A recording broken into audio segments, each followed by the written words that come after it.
Hey, Who fans, and welcome to the Big Blue Box podcast. My name's Gary. My name's Adam. And this is episode 408. Yay!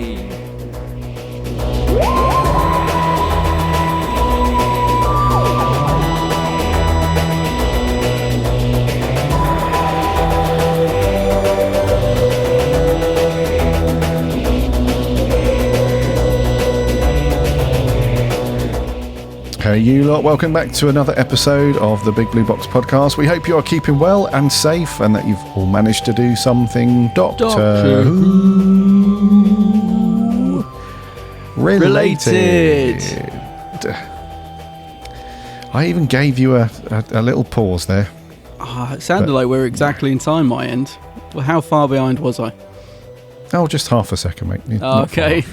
Can never tell. Yeah. You can never tell, yeah. So yes, hope you've done something Who related. You've had a good one, and this is another week to listen to us waffle about all things Doctor Who. Nothing really going on in the news, I'll be honest with you. No big announcements or anything like that. Just the usual little rumbles of things that could potentially be in the next season or not. Nothing really getting too much traction. We hope that those of you that have received your season 1 Blu-ray or DVD sets have been enjoying a rewatch of Shooty's first season. Seen quite a few people on Twitter and whatever, Instagram, with photos of their nice steelbooks or their standard sets and whatnot. So I know one of our writers, Harry, he got the steelbook. It looks very nice. He's very happy with that.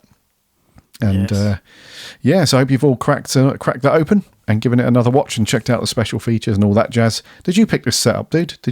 Did you get this? I caved and ordered the steelbook. I'm currently staying at my parents' to cat sit, so I haven't actually seen it yet, the real thing, but it should be waiting for me when I get back home.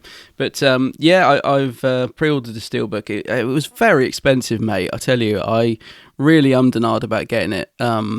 It was just that fear of, because I've got all the other steelbooks, it was that fear of missing out, really. Like I didn't want another Series 9 steelbook situation, which I don't know if you remember, but that just seemed to vanish overnight.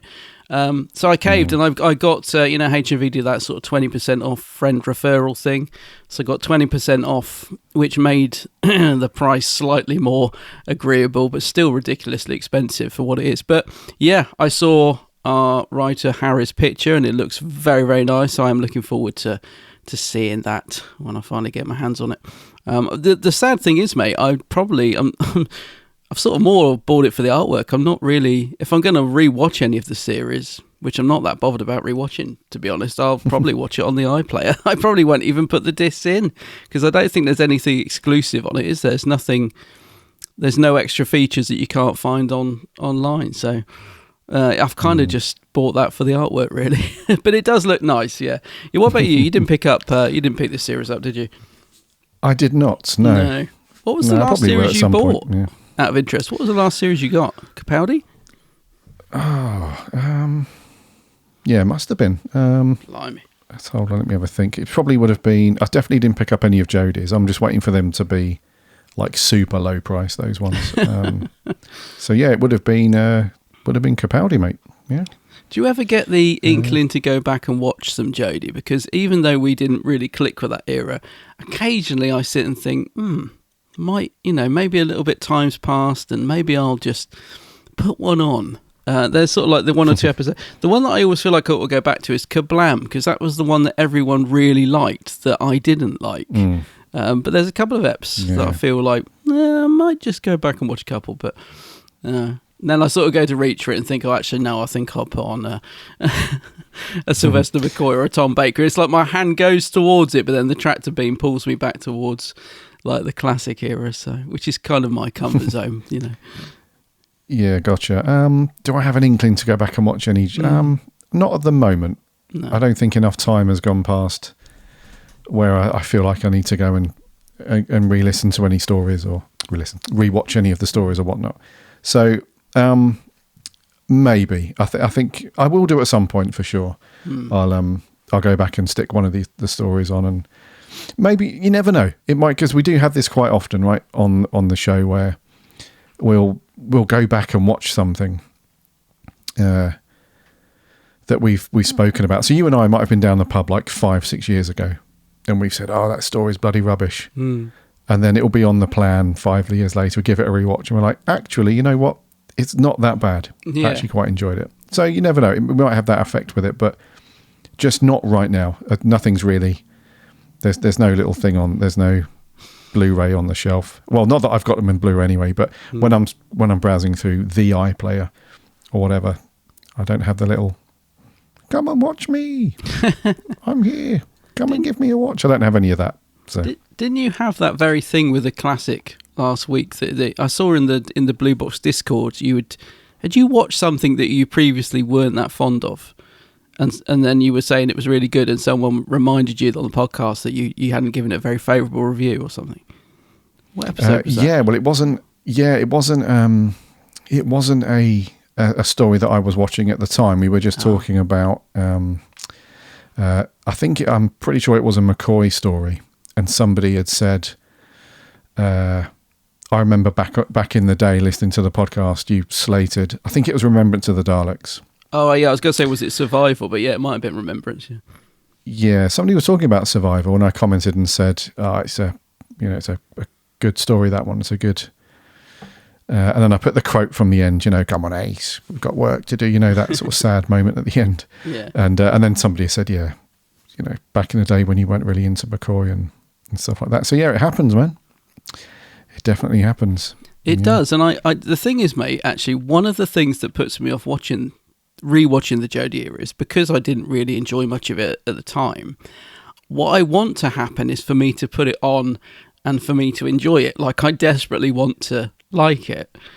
But I'm worried, and this is what puts me off rewatching it, is that I'm going to put it in and that's not going to happen, and that I'm going to watch it and still... find all the things that annoyed me with it annoying. It's like kind of like I'm sort of putting it off in case, it's just a history repeating itself. But what I really want to do is, it's exactly that. I want to put it on and say, oh, actually, this is not too bad. And that might happen. But the fear of it not, the fear of me putting it in and going, oh, yeah, no, this was terrible now. I remember why I didn't like this, I think that's what puts me off every time I go to sort of rewatch one, really. Does that make sense? Yeah, perfect sense. Yeah. Yep. Yeah, defo. But I found it in Discord as well. Yeah. So somebody put up that they're watching Survival, and I said, it's a Survival is a cracker sort of thing, and somebody had put lots going on. Can't believe Garry only gave it a 4. A 4. Yeah, and I replied with, that was a long time ago. Before I found my love of the Seventh Doctor, I said I'd probably give it a different score if we were to watch it for review now. Yeah. Which I probably would.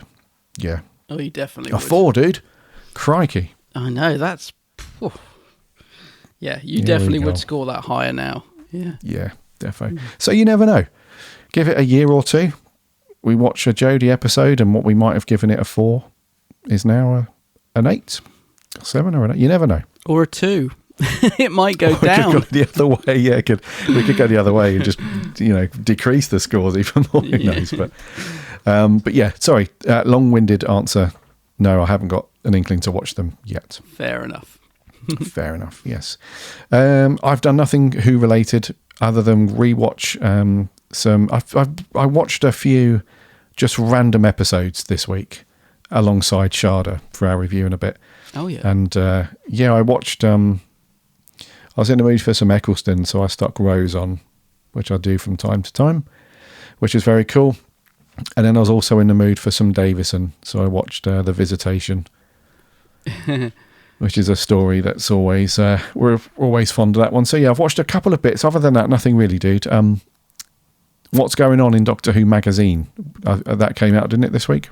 There's it came, the latest issue came out today. I haven't had a chance to see that, but they have released a special this week or last week called like The Missing Doctor Who or something, which is quite cool actually. So I have been reading through this this week because I've been at my parents'. I've been sat flicking through it and stuff.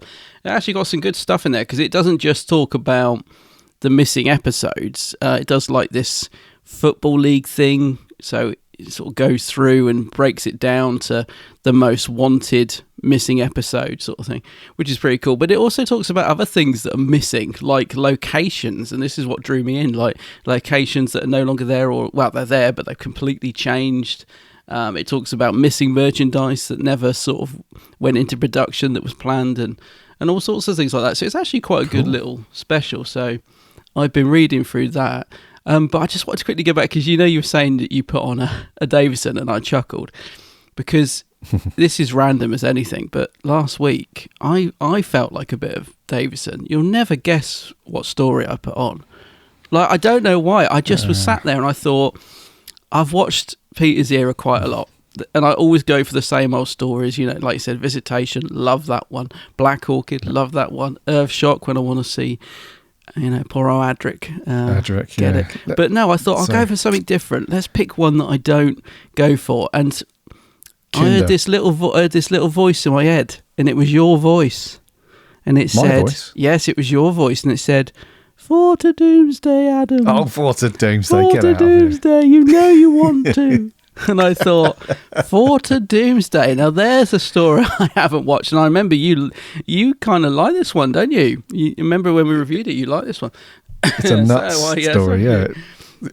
So I put it on, and I enjoyed it in a weird way. I still don't think it's great, but Davison's, and I think it was the first one he recorded, but he's very different in it in a way. Like, I can't really explain it. You can tell that it's his first episode. He's quite poshly spoken and stuff, and the characters are written really oddly. And the first sort of scene in the TARDIS, and I have seen someone do this, they've put like canned laughter and comedy music over it, and it actually does, it is written almost like a comedy, that first sort of scene in the TARDIS with Tegan moaning about getting home and stuff. And so yeah, in a weird way, I quite liked it, really. It's never going to be up there as one of my favourite Davisons, but it was an interesting watch. I think, when we reviewed it, I said it was, if memory serves me correctly, I think I said it was an okay watch, sort of middle of the road, because I scored it a 5.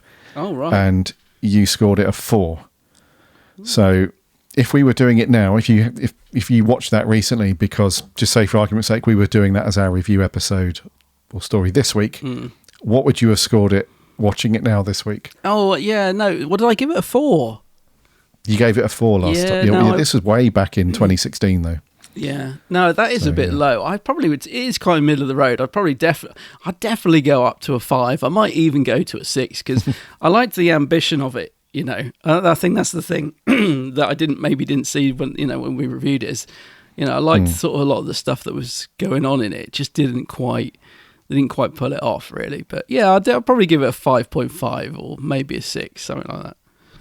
Maybe a 6. Yeah, so definitely gone up a little bit. You'd give it a 6, defo. It really depends what mood you're in, though, doesn't it? It's I think that's the thing with Doctor Who.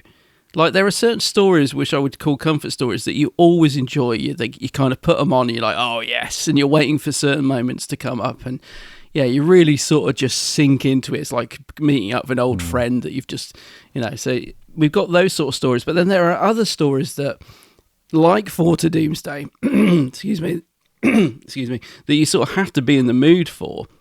And I think, what's the one, the Tom Baker one, that the one about taxes and where they throw the guy off the roof. Just the title's just completely off my head.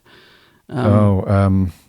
The Sunmakers. Sunmakers. Yeah. So that one I don't watch very often. When we reviewed it, I really enjoyed it, and yet I was watching a bit of that recently at one of the Riverside events, and I was really bored. I think you just have to be in the mood for certain stories, I think. But some you can just put on every time, and they hit that spot, that sweet spot. That's true. Yeah. Yeah. Some of them are like comfort food, aren't they? Oh, definitely. Yeah. Yeah. Can't remember what we gave the Sunmakers, but it wasn't too bad. I think 6s probably. We were pleasantly surprised by it, I think, at the time, but it's not one I go back to very often. Just to wrap this up, actually, I'm curious, what story do you think you've watched the most over the years? It can be classic or modern. What story is your classic go-to? Who? Yeah, I think classic Who. It's probably, I would say either Pyramids of Mars, or from Classic Who, yeah, probably Pyramids of Mars or Inferno. Oh, those two. Yeah. Yeah, I think those two I've probably watched the most. There's a couple that are close up behind them. And then from newer Doctor Who, it's probably either Rose or The End of Time. Oh, yeah. Part 1 and 2, because I like to self-torture and blubber like a baby. Watching David Tennant regenerate and the whole I don't want to go thing. Yeah. You know, it's a bit sort of self-serving and a bit superfluous, I think, in terms of all that stuff that, you know, the big regeneration, all that stuff. But yeah, it's just a culmination, because I've got a bit of a sweet spot. It's sort of in both emotionally and from a nostalgic point of view for David Tennant's season. I'm not just saying this because it's David Tennant. I'm not fully aware that a lot of people are fans of David Tennant's Doctor, and you know, he's very popular. I'm not saying it because he's popular. And it was just a time in my life where I was getting into Doctor Who. You know, a while ago. Now, I've probably told this story before, but after picking up the Eccleston box set just on a whim and falling in love with it, I then obviously picked up all the other box sets as quickly as I could, and I spent a whole week. I was off work for a week, and I just binged all of David Tennant's era. And so by the time I got to the end of it, I was so emotionally invested, it just hit me like a ton of bricks, that last 2-part story. So it's got a special little place in my heart for that. So yeah, I'll probably say that one. What about you, dude? Sweet. Well, actually, I think my classic one's a bit of an odd one, but I guess it's similar reasons to you, that it's like a nostalgia thing for me. But I love Logopolis. It's one of the first stories I can remember ever seeing as a kid, and just the regeneration, you know, the build up to the regeneration, like you, I'm just sort of waiting for that moment of Tom to say those classic lines the moment's been prepared for, and the music to swirl in. And so there's something about Logopolis. I know it's considered a bit of a, you know, not one of the best, but I love it. It's a nostalgia thing, but I also love the concept of the TARDIS and TARDIS. And I have watched Logopolis so many times over the years. It is a comfort thing. I think, I get a real warm feeling when I put that in. It just takes me back to, all the cloister room scenes. I remember this as a small child, and so I love that. I've watched Logopolis so many times over the years, mate. But weirdly, and again, this ties into what you just said, when it comes to the more recent series, probably Parting of the Ways, and it ties into what you're saying, because I like the emotional connection I have with that episode. Of there are so many good scenes that sort of hit me, that the hologram scene where he says "has a good life" makes me cry every single time, but I kind of like that feeling. It's not a sadness crying, it's a emotional connection crying. You know, it's almost like a feeling good crying, if that makes sense. So I love Parting of the Ways, and that is one that I've watched a lot over the years. But I don't know, it's weird, isn't it? Both of mine are both regeneration stories, but again, it's that emotional connection I have with both of them that they've been my go-to for quite a while, actually. I just love both those episodes or stories. Yeah, no, I'll read you, bud. Yeah, I'll read you. Just very quickly, the Sunmakers. Oh, yeah. We gave that a 7 each. A 7? Yeah, I think that's fair. That's 7. Fair. Yep. And the Parting of the Ways, we both gave that a 9.5. Yes, good stuff. Good stuff. It's almost 10s. Yeah. Have we ever given a 10, dude? I think I gave the 5 Doctors a 10, because I just think... No, you didn't. No? I thought I did. No. You gave, actually, from newer Doctor Who, you gave the Doctor Dances a 10. Oh, yes. Did we, other than that, so what did you think you gave a 10? The 5 Doctors? I thought I gave 5 Doctors 10, but maybe I didn't. Oh, you did, yes, you gave it a 10. Yes, you did. Sorry, yep. Because I just love that. Wow. Actually, you know, so we have... you've just reminded me, that probably is the story that blows them all out the park in terms of, I must have watched the 5 Doctors a million times. Can't believe that's probably top. I've seen that so many times now I think about it. All the, the different versions of it. Yeah, it's the 5 Doctors. Gotcha. Yeah, just having a very quick skim through, with the exception of a few 9.5s. and 9s. Yeah, we haven't really dished out that many 10s, bud.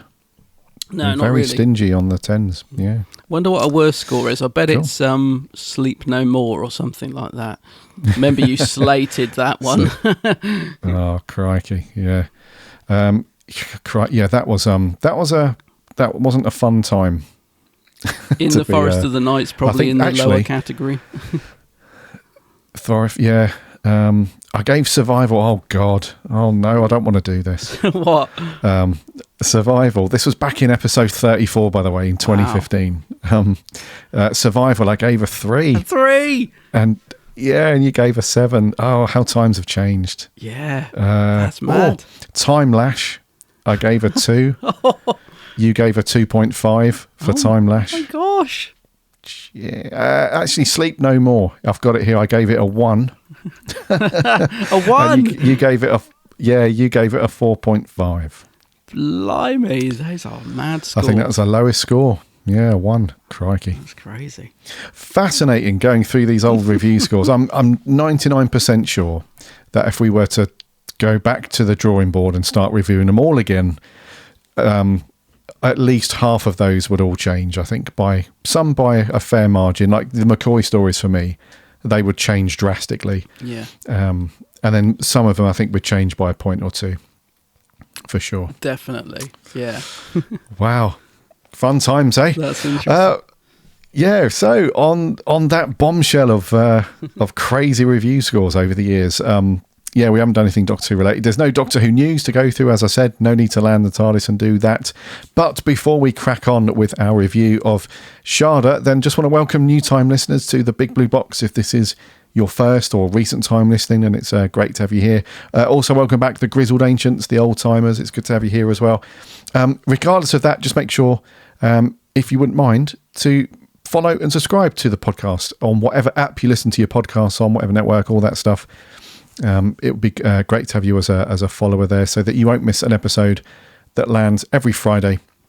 And also the monthly roundtable episodes. We recorded the August one last night. That'll be out next week, and that's where we draft all the writing team in, and we just chat. Anything to do, anything that takes our fancy about Doctor Who. If there's newer Doctor Who out, then we review those, and we also talk about the roundtable. But otherwise, on that one, we just chat about anything. On this month for August, we were talking about companions that we felt had either overstayed their welcome a little bit and should have left the show earlier, or conversely, companions that didn't have enough of a run, and we wanted to see those stick around for a bit longer and what would have happened there. And we also dived in a little bit, same theme with some of the Doctors as well. So it was a great chat on that, really cool. So make sure you're following so you don't miss any of that stuff. You can also listen over on the website, which is bigblueboxpodcast.co.uk. All the episodes are on there as well, plus all the reviews, articles, blah, blah, blah, from our awesome writing team. Check those out. And you can also link off to the socials while you're there. We're on Twitter, Instagram, Facebook, Threads, all that stuff. We chat lots of Doctor Who throughout the week, so come and get involved there. And lastly, we have a very cool Discord server. The link's on the website. Hop in there and chat lots of Doctor Who with some very cool Who fans. And don't forget to remember to check out my co-host's channel on YouTube. It's called The Geek's Handbag. The Geek's Handbag, yes. In fact, there was a talking handbag in Shada, wasn't there? Which I was very envious of. But The Geek's Handbag. Also on all the socials, Twitter, Instagram, Facebook, but not Threads. I never made it onto Threads. Maybe I need to get on there. God, where have you been? I don't know. Everyone's on Threads. I've been in Shada. I've been in the prison planet. In prison, yeah. We're not allowed. So go and check out Adam's stuff. Loads of very cool, predominantly Doctor Who stuff, but also just general geekery things. So grab a cup of tea and go and subscribe to Adam's channel and check out all of his vids. Rightio, dude. What are we reviewing this week? Yeah, so we're diving into season 17 and the, at the time, uncompleted, unfinished story that is now completed thanks to animation and the work of the team, the Doctor Who team that bring us this stuff. And it is, of course, Shada. Doctor, how splendid to see you. I have come for the book. Book? The book you took from the Panopticon archive. You brought a book from Gallifrey to Cambridge. If Saga has the TARDIS and the book, he can get to Shada. Shada? Shada? Yes, the Time Lord's prison planet. Beware the sphere, beware Saga. And beware Shada. You are intruders. You shall die. N9. Catastrophe. Doctor! What have you done? Door to Shada opens. Shada, the incomplete, that's now complete, that's now done, that's kind of done, that's got 1,000 different versions, is finally up for review. Yeah, finally up for review. So, Shada was first broadcast, it was first broadcast back in 2018, technically, in the US. That was when, like, the whatever version went out at that time. What version would it would have been at 2018? Was it the Tom Baker thing where he did like the narration over some of it, and was it that one? Possibly. I don't know what version they got in the States. It might have been the animated one, because I think that came out around that time. I don't know. There's so many different versions, I can't tell. There is, yeah. We'll get on to different versions in a minute. But anyway, so as Adam said, it is incomplete, so it didn't go out back in the when was this? The 80s? No. 79, I think. 79, just, shy of that. It was meant to be a 6-parter, meant to go out at the back end of the 70s. It was written by Douglas Adams, overseen by Douglas Adams as well. He was a script editor at the time. It was directed by Pennant Roberts with some additional little bits by Charles Norton. Stars Tom Baker as the Fourth Doctor, Lala Ward as Romana, and David Brearley as the voice of K9, and then half a dozen supporting actors. And the synopsis is thus: Shada, a prison built by the Time Lords for defeated would-be conquerors of the universe. A scientist named Skagra needs the help of one of the prison's inmates. He finds nobody knows where Shada is anymore except one aged Time Lord who has retired to Earth, where he is a professor at St. Ced's College. Luckily for the universe, Skagra's attempt to force the information out of Professor Chronotis coincides with a visit by the professor's old friend, the Fourth Doctor. So, Bud, I don't know how many times you've seen the various versions of this, but overall, as a story, what are your thoughts on Shada? Shada, it's a real curious one. This, isn't it, mate? And again, a sort of a little bit of nostalgia plays a part in this, because I can remember, like there's this sort of myth around it, and I can remember when the VHS when it came out, and it was like this big thing, like this missing Fourth Doctor story. And I can remember buying the VHS with this sort of weird green cover, and it came with a little blue script book, if I remember rightly. So I can sort of remember picking up the VHS, and I'll be honest with you, I can't remember what my initial thoughts were when I first watched that. I don't know how old I would have been, but I seem to remember that I didn't like the music. This seems a strange thing, but that's sort of what I remember. Like, as I was watching it, it had this sort of 80s soundtrack on it in the original version that they produced, with Tom doing the intro, and it all felt very bitty, because obviously the original version that they released on VHS had Tom doing a sort of strange intro in this weird little museum in London with some Doctor Who props. And then obviously where scenes were missing, it would cut back to Tom, who would sort of read a line from the script or sort of fill in some descriptive part. And I must admit, it didn't flow very well at all. It wasn't a story that I watched a lot, even though I'd got the video. But I kind of liked it for what it was. It was an oddity. And then obviously fast forward to now, they did the animated version where they filled in the gaps using animation. And then on the season 17 Blu-ray release, they chopped it up into 6 parts, which to me has made it so much more watchable, because beforehand it was just one great big long sort of 6-part story with no sort of break in the middle. So they, when I watched this at the BFI when they did their sort of launch for it, it was a bit of a slog watching this all in one, go. But on, watching it in episodes, broken down into 6 episodes, I find it a lot more watchable. As a story, mate, I think it's okay. I don't think it's great. I think it definitely has status because of the fact it's, was a missing story for so long.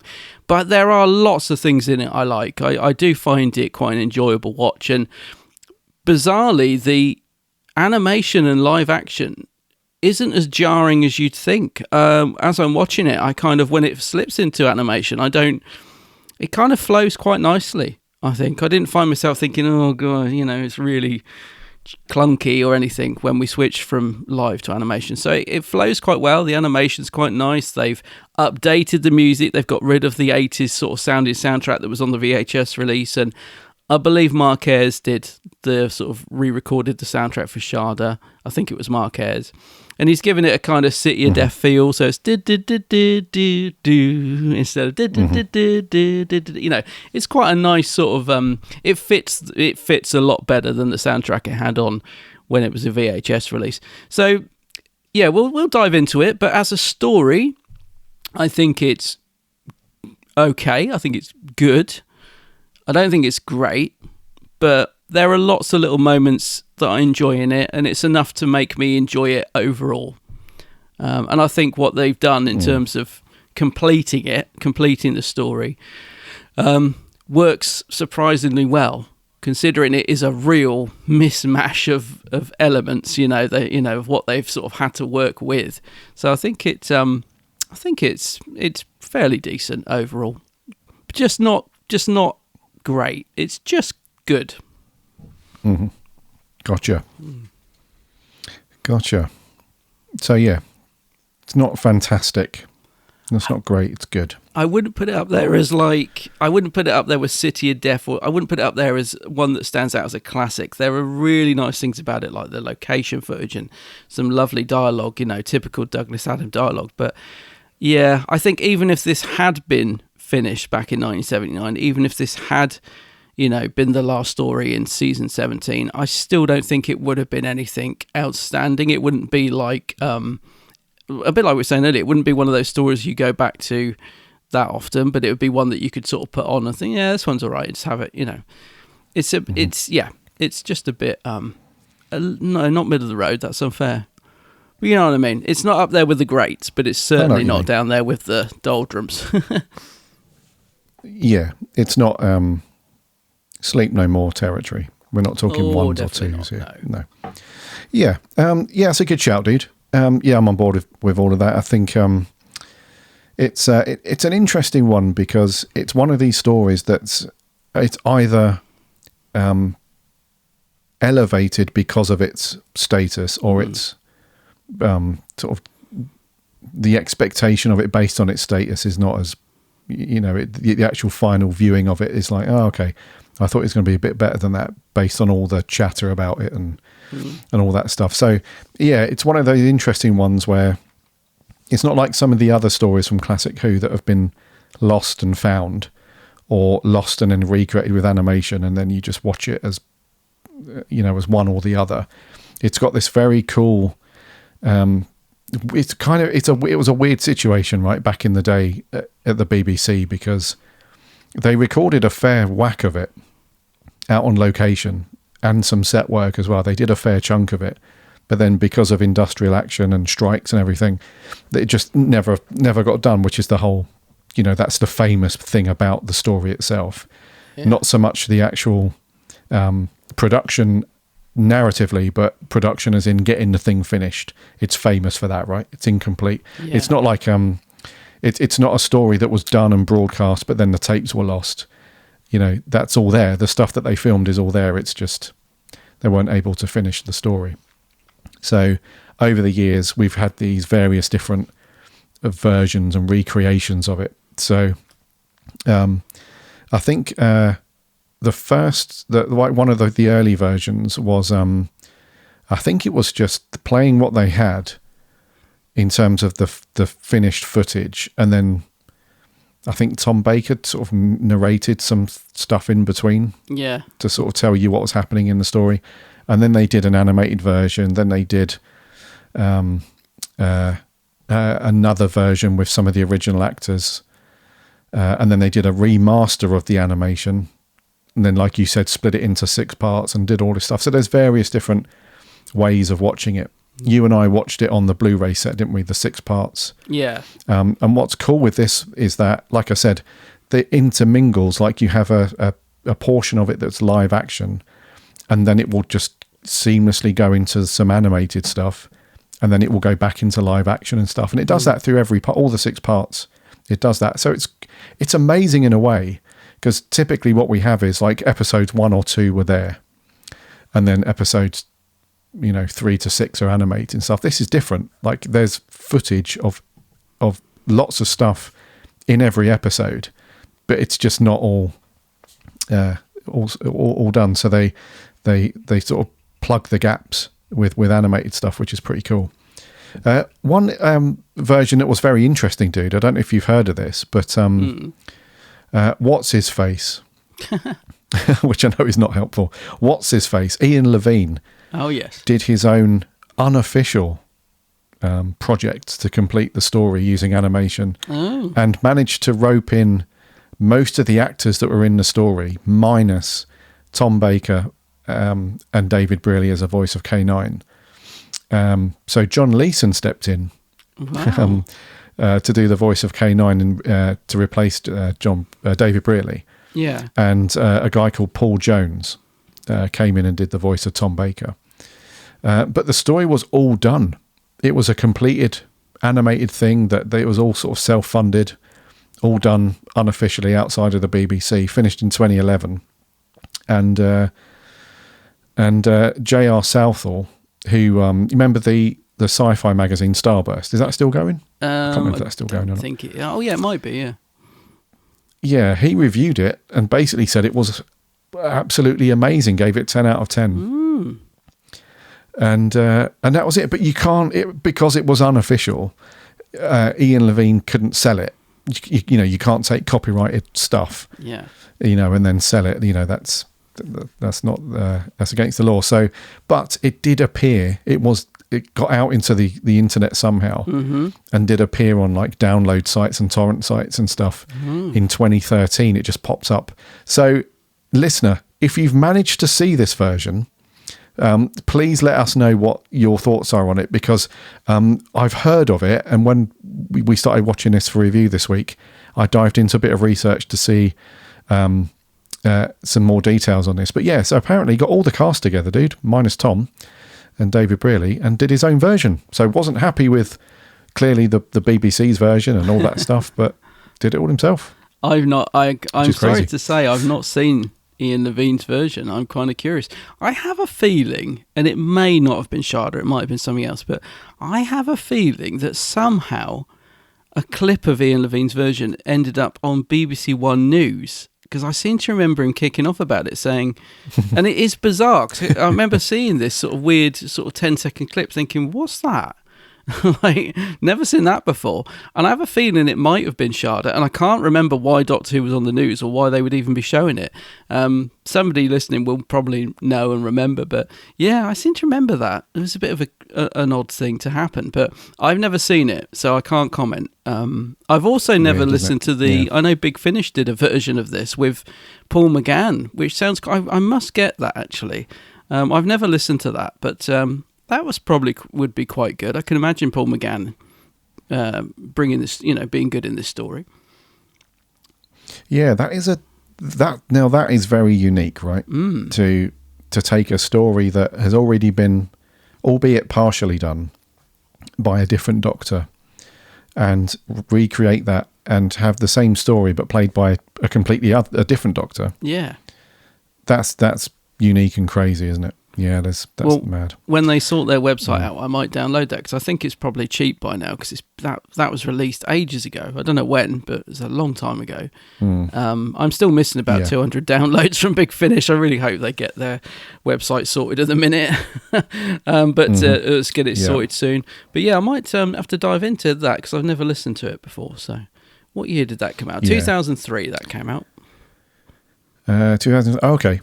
Oh, it's Paul McGann and Lala Ward. Excellent. It is, yeah. So that's in between. So the first version that came out on VHS was back in 1992. And that was the version where you've got Tom Baker sort of breaking the fourth wall, narrating, sort of interlinking pieces of the story. And reminiscing about stuff in the story. It's a bit disjointed, that one. It's quite fun to watch Tom back in the day do that stuff. Yeah. And then we jump forward to 2013. That was the DVD and the Blu-rays and stuff. And then 2017, you got the animated version, and then 2021, I think you got the remastered version and something. So it was in between the VHS in 1992 and the DVD and Blu-ray in 2013. That's the Big Finish version in between those, I believe. Right. Yeah. So it was back then. Yeah.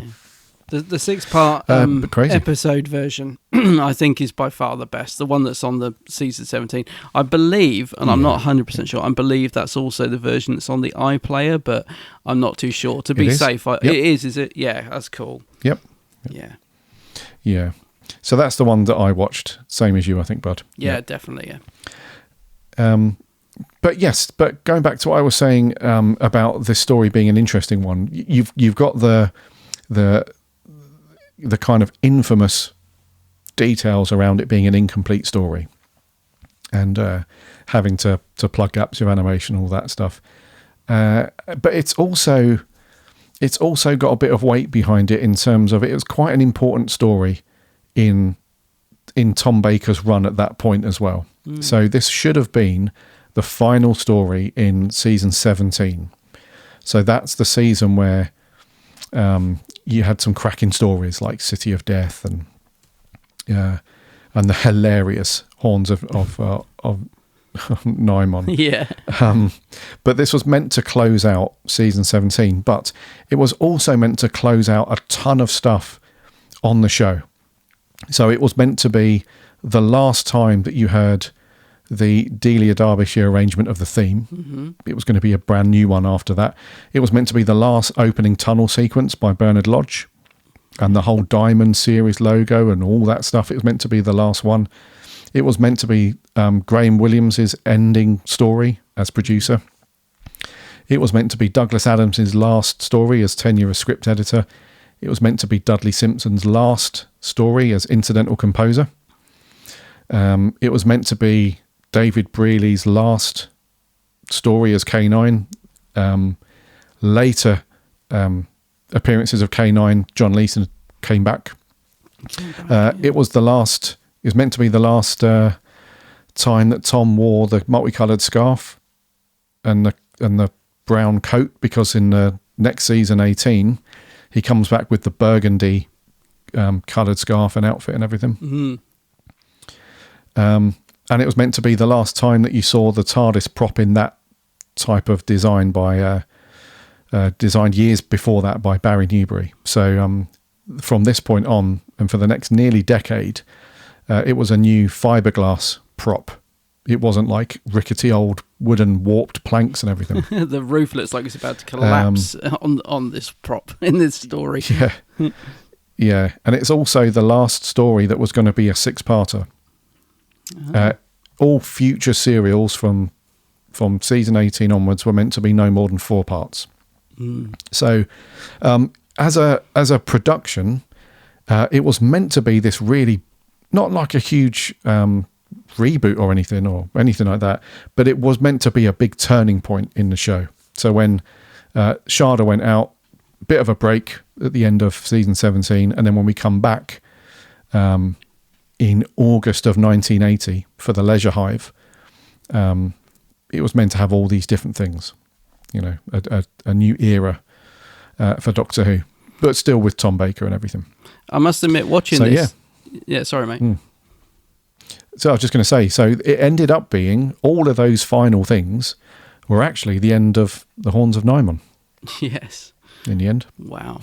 I was just going to say, I mean, what struck me watching this last night is the tone of it is so different to, the Leisure Hive in the next season. It's a very comedic sort of story in terms of the script. I mean, it's very Douglas Adams in terms of the dialogue and the actual storyline. And then, you go from this to season 18, and there is a stark contrast between season 17 and 18 in terms of tone. Like you said, all those things that you just mentioned change in the next series. So it's really different in tone. I mean, John Nathan Turner comes in and he really wants to put his mark on the series as the new producer, which is completely understandable. So you get the new intro, the new picture of Tom, like you said, the burgundy outfit, but also a much, much somber Fourth Doctor. You know, it's really interesting, I think, how Tom's performance is. He's still quintessentially the Fourth Doctor, but it's a very somber Fourth Doctor compared to this one. You know, the sort of very high-wired and cracking the sort of usual Fourth Doctor humour that we expect. So, yeah, it just struck me how different the tone was. So, not just all those things you mentioned changing, but just a real shift in the sort of Doctor Who that John Nathan Turner wanted to make going forward in terms of toning down the silliness and the humour. And it's weird because I like a little bit of humour in Doctor Who, but not too much. I think it's striking that balance, and Leisure Hive is not a story that I'm particularly fond of, but again, it's one that if I'm in the mood for, I can enjoy. But there's hardly any humour in that, from what I remember, compared to this. So that struck me watching this last night, and I quite liked a lot of the humour in this one, to be honest with you, especially between the Doctor and Professor Chronotis. Is that how you say his name? I'm going to say that wrong. Chronotis, yeah. Chronotis, yeah. I thought there was some lovely moments and dialogue between those two, which is the sort of thing that definitely helped to, I was going to say get through the story. That makes it sound like I wasn't enjoying it, but it definitely helped to move the story forward, having those little moments, because there wasn't enough story for a six-parter. So I'm kind of glad that they knocked that on the head. To be fair, I think four-parters work so much better. This would have been a very, very decent four-parter, I think.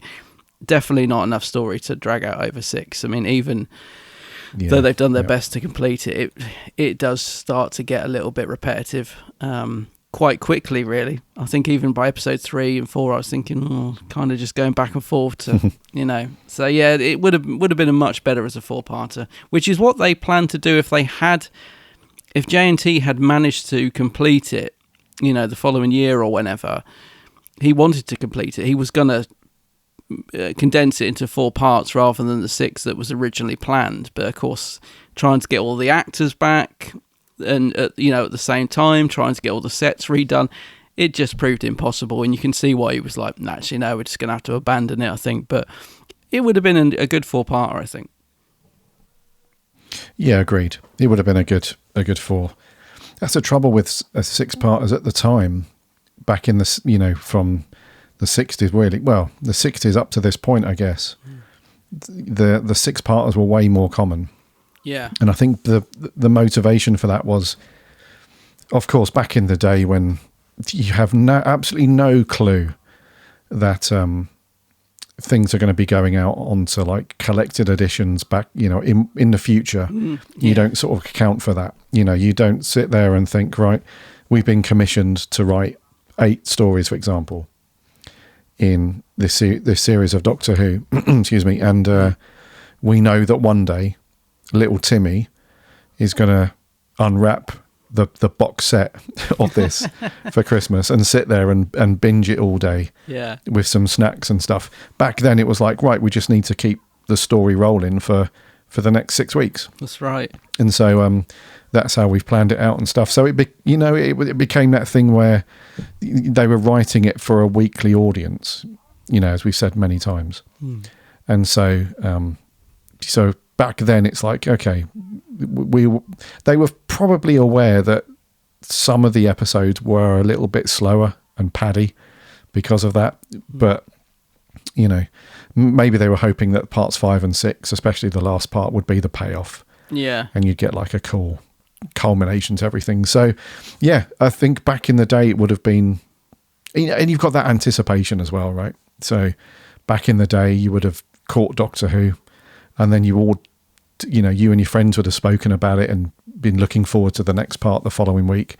So it would have had a different feel. But yeah, I think in the modern age, watching it, a 4-parter would have suited it better, as with most 6-parters, unfortunately. Yeah. I don't know if you felt this as well. I felt like the last 2 episodes seemed to be the ones that had the most scenes missing, like they seemed to be the most animated ones. You know, as we get to the sort of climax, all the sort of shootouts seem to be the stuff that didn't get filmed. Not that was a problem, but it just, I don't know. It was quite nice when you flicked back from animation to real footage. I don't know. It just kind of. I was sort of. There seemed to be a lot of animation in the last cool, two isn't it? episodes, which was not a criticism, but it. Yeah, it's a shame they didn't get to film a little bit more of the last, like you said, like the climax of the story, I guess. Mm-hmm.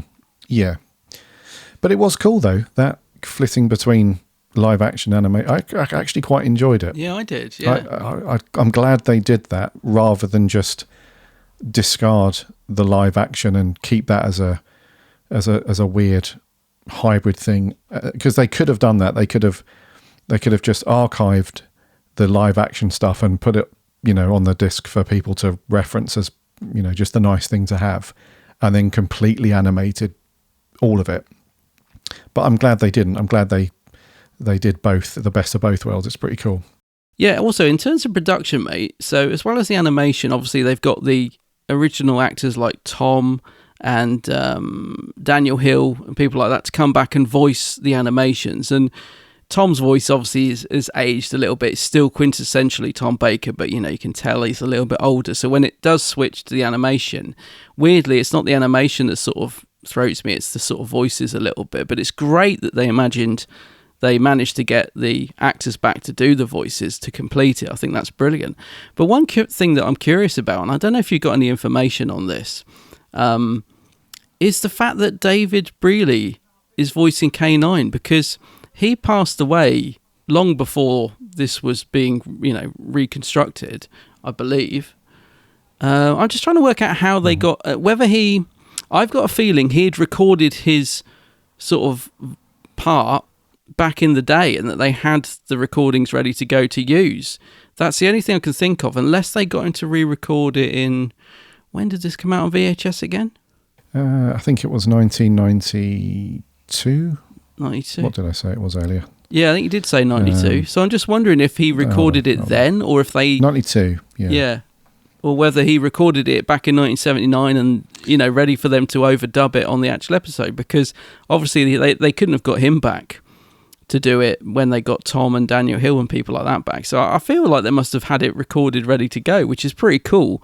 Because although we prefer John Leeson, obviously David Brealey was the voice of K9 for that season. So it's quite nice to have, his performance still on there. Yeah, I think in the animated stuff that you see with K9, I don't think he's actually saying anything anyway, is he? I could be wrong, I'm but not sure. There are no lines from K9 in the animated version anyway.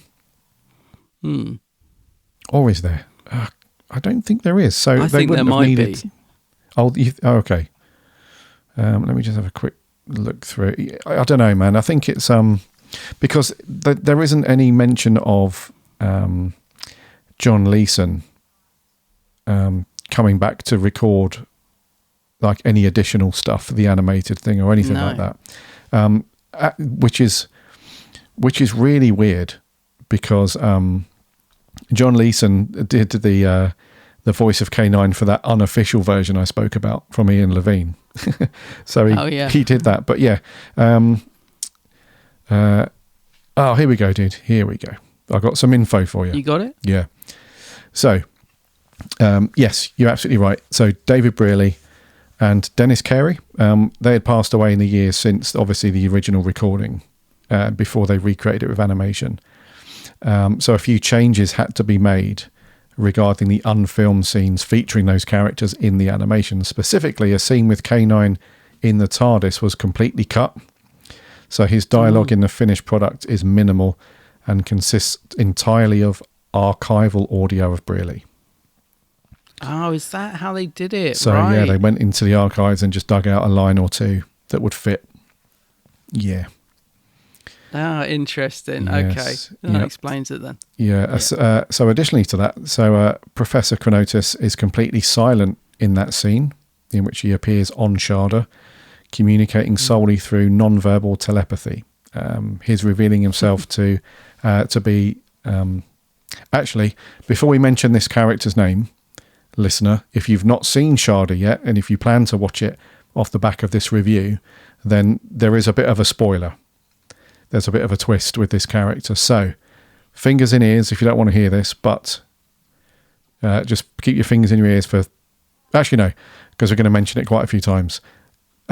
Just be aware that there's a bit of a spoiler. So when Professor Chronotis reveals himself to be Salyavin, that was rewritten so that the Doctor is the one to say it, basically, in that scene. So what they did, dude, they dived into the archive, grabbed some audio, and then they just tweaked it a little bit and got someone else to say the line for people that were no longer with us when they did the recreations. Yep.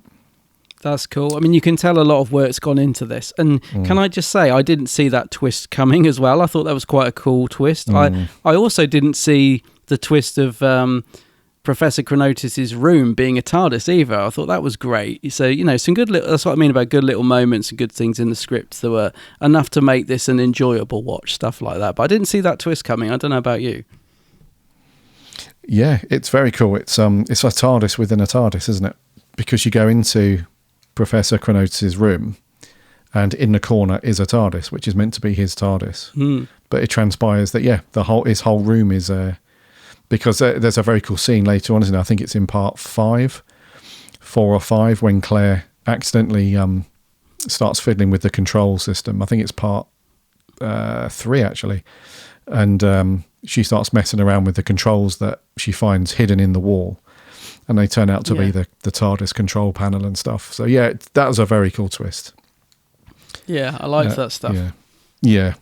So that's actually that's what I was getting at earlier, where there's a lot of things that are happening in this story, not just the final product that you watch, whether it's the animated version or Tom's version from back in the day, but there's just a lot of stuff that's going on with it. It's a little bit like Star Wars: A New Hope. So anyone that's seen any documentaries about how they actually got that film off the ground and made, sometimes the background information on that story and the documentary style stuff of how it was actually made is in some ways just as interesting as the story itself. And I feel like Shada has got that same vibe about it, where all the infamous stuff around the incomplete live action recording, the various versions, the recreations, the remasters, all that stuff that went into it is almost as interesting and enjoyable to dive into as the story itself. So yeah, definitely, it's very cool. Yeah. So to dig into story a little bit, dude, Douglas Adams went a little bit deep with this one, with the whole Gallifreyan Time Lord lore. You know, it's one of those stories where on the surface you don't really see that until you dive into the story a little bit. So on the surface, what I mean is you just have this guy called Skagra who wants to sort of embody the universe, and it's like a classic old villain style thing, right? It's like, yes, here's the baddie, here's the villain. He wants to take over the world. In order to do that, he needs to free this Time Lord criminal from back in the day called Salyavin, who had the power to like force himself into other people's minds and all that stuff. And so that's the plot of the story. But it actually dives into quite a bit of Time Lord lore, doesn't it? It's one of the first stories where we hear somebody actually out loud speaking Gallifreyan language, you know, when Tom's reading from the book and all that jazz. We get some really interesting little conversations between the Doctor and Professor Chronotis, those two, when they sort of reminisce about Time Lord, about TARDISes and all that stuff. And then you've got Romana that chips in a little bit with things, and you know, the whole thing when the Doctor's telling her about some of the books that are really powerful. They're not just books, they're artifacts, and they hold great power and stuff. And Romana's like, oh yeah, I had that story told to me on Gallifrey and all these things. And then later on, as the story progresses, we have the twist, like we said, with Chronotis actually being Salyavin and his ability to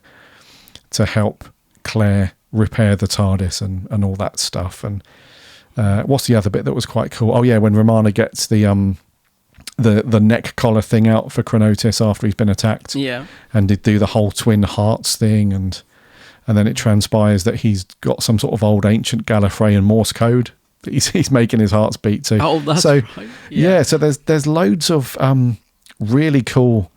It feels very, very Time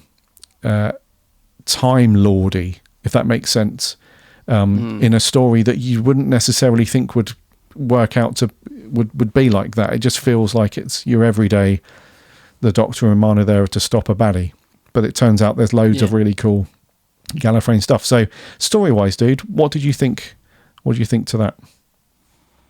I quite liked it, to be honest with you. I don't mind it when we get stuff like this every now and again. Like I don't think we should dive into the sort of Gallifrey and the Doctor's sort of backstory too frequently, but I think it's quite nice when we sort of dive in now and again. And I think this works quite well because, like you said, there is quite a lot of Gallifreyan lore coming through in the story. But there's a sweetness to it, like with the Doctor coming back and seeing Professor Chronotis and telling him off, a bit of scolding him, saying, "What were you What were you thinking? Nicking that book?" And you sort of get this nice sort of camaraderie between the two of them, and it's just you get to meet another Time Lord who's just hiding in on Earth in an old library or whatever it is, his room. It's just very cozy, without being too sort of grand. If you think of Gallifreyan stories that we sometimes get about Gallifrey and the Time Lords, it's all very grand and big and battles. And so it's quite nice to have this sort of slightly more simplified story where one of the Time Lords has just been a bit naughty and taken some books, and he's called the Doctor as an old mate to sort of help him out. And I quite like that idea. It's quite contained and, as I said, quite cozy. So yeah, I didn't mind that. I don't want it all the time. I don't want us to sort of go too deep into sort of Gallifreyan lore and all that sort of stuff. But I think if you do it every now and again with a story, it can work. And I think overall I quite enjoyed the storyline of this. I love the idea of Shada being a Time Lord prison planet. I think that's a really cool concept, and something they've forgotten about, and somewhere where at some point they might want to send the Doctor because he's been a bit of a rascal. So stuff like that's quite nice because it's just little ideas surrounding Gallifrey and Time Lords without going too heavy on it. So I quite like the storyline, really. Yeah, it's very cool, isn't it? Yeah, like you said, it doesn't we don't want to dive into all that stuff too often. We want to keep a little bit of it as a mystery. And but I think it sprinkles enough in there that you get a bit of a backstory to like they mention like the Type 39, or is it the Type 40 TARDIS, and some other little nuggets like that. So Douglas Adams, I think, really dove into like a decent enough story. I think like you mentioned at the beginning, it's not a great story in terms of its like narratively as you're going through it, and also how it was executed. Albeit we've only got some of the live action stuff, but just having that bit of extra Time Lord Gallifreyan stuff in there, it does braise it up a little bit. It makes the it makes it an interesting cat and mouse story in a way, because you've got Skagra who's after the book initially, and then trying to reach Shada, and then the Doctor's sort of making life difficult for them, and a few other characters and stuff. So it does sort of add a little bit of spice, I guess, to that, which would have, because if that stuff wasn't in there, it would have been a bit more of a mundane story, I think. So that's cool. Oh, definitely. Yeah, defo. Okay, what did you think to the bits of live action that we did get? Loads of location work, dude. It had a nice mix of, like, Dr. Chronotis'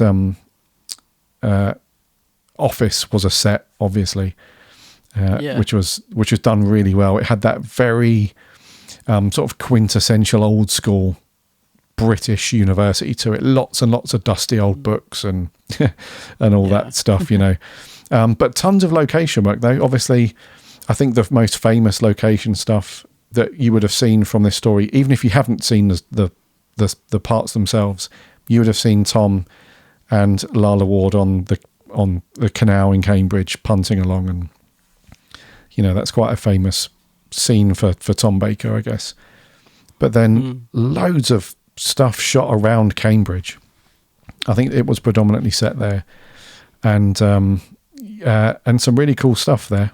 So the backdrop for it to be in set against Cambridge University was a bit of a cool one, I think, for Douglas Adams more than anything, because he had attended Cambridge Uni. He was fully aware of the surroundings and all that stuff, and they just really make the most of it. Like with some stories where you like, okay, you can see that they're on location, but they go to just a quarry, and it's just a bunch of scenes filmed in one thing, or they'll go to a cave somewhere and that'll be it. They just went to so many places throughout Cambridge, because you've got that whole bit where Skagara's trying to work out what's going on before he gets his modern day clothes. He's in that fetching all white thing with the cape and the hat and stuff, and his lovely carpet bag and all that stuff. It's a look. It's a look, yeah. So he's wandering around, and then you got that scene where the Doctor's being chased by the sphere. So he hops on a bike and he goes around pretty much all of bloody Cambridge city centre, is in loads of different streets and, like I said, the canal and stuff. So production wise for the live action stuff, some very cool stuff there. Location wise was very good. The only thing I would say was a little bit sort of lacking was the ship into when they're on Skagara's ship, because it's basically just a white room with like very basic. Something on the thing or a corridor, and then when they go up to Shada and stuff, it's a similar vibe. So not so much blown away by the science fiction-y bits with the ships and whatnot, but certainly the location work and stuff, it made it feel very real, if that makes sense. Yeah, the stuff shot in Cambridge is really nice, isn't it? It's they really get the most out of Cambridge, and I love all the location work in it, like the Doctor on the bike zooming past the, I don't know, what do you call them? Those singers, the singers on the corner of the street, doing their thing. Oh yeah, the barbershop. That's it. Barbershop quartet. Yeah. But yeah, location work's great, but I agree with you about the sets. The sets are shoddy.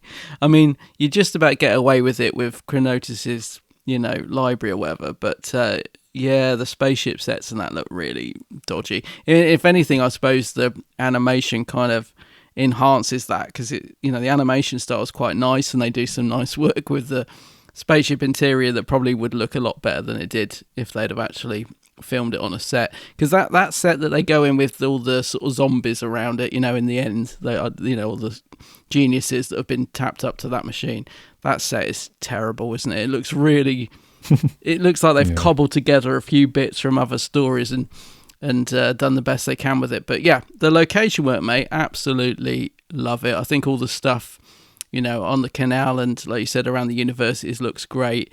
And of course, I was always fascinated to see this story because of the fact that they lifted that scene of the Doctor and Romana on the canal, when they lifted that and put it in the Five Doctors, because obviously back then we didn't have internet and stuff, so we just assumed Tom had filmed that. But how lucky were they that they had this sort of unreleased story in the vault that they could take that scene from to use in the Five Doctors, and then obviously over time, you get to read about where that originally come from and the mysterious story of Shada, and that's where that clip was taken from. And so it builds like this curiosity around it then. So it's really nice to see it in its, entirety, like to see where that scene actually was plucked from for the Five Doctors and see how it actually played out. And it's also quite nice because it's as if like you're watching like an alternative universe of like, so if the Doctor hadn't have been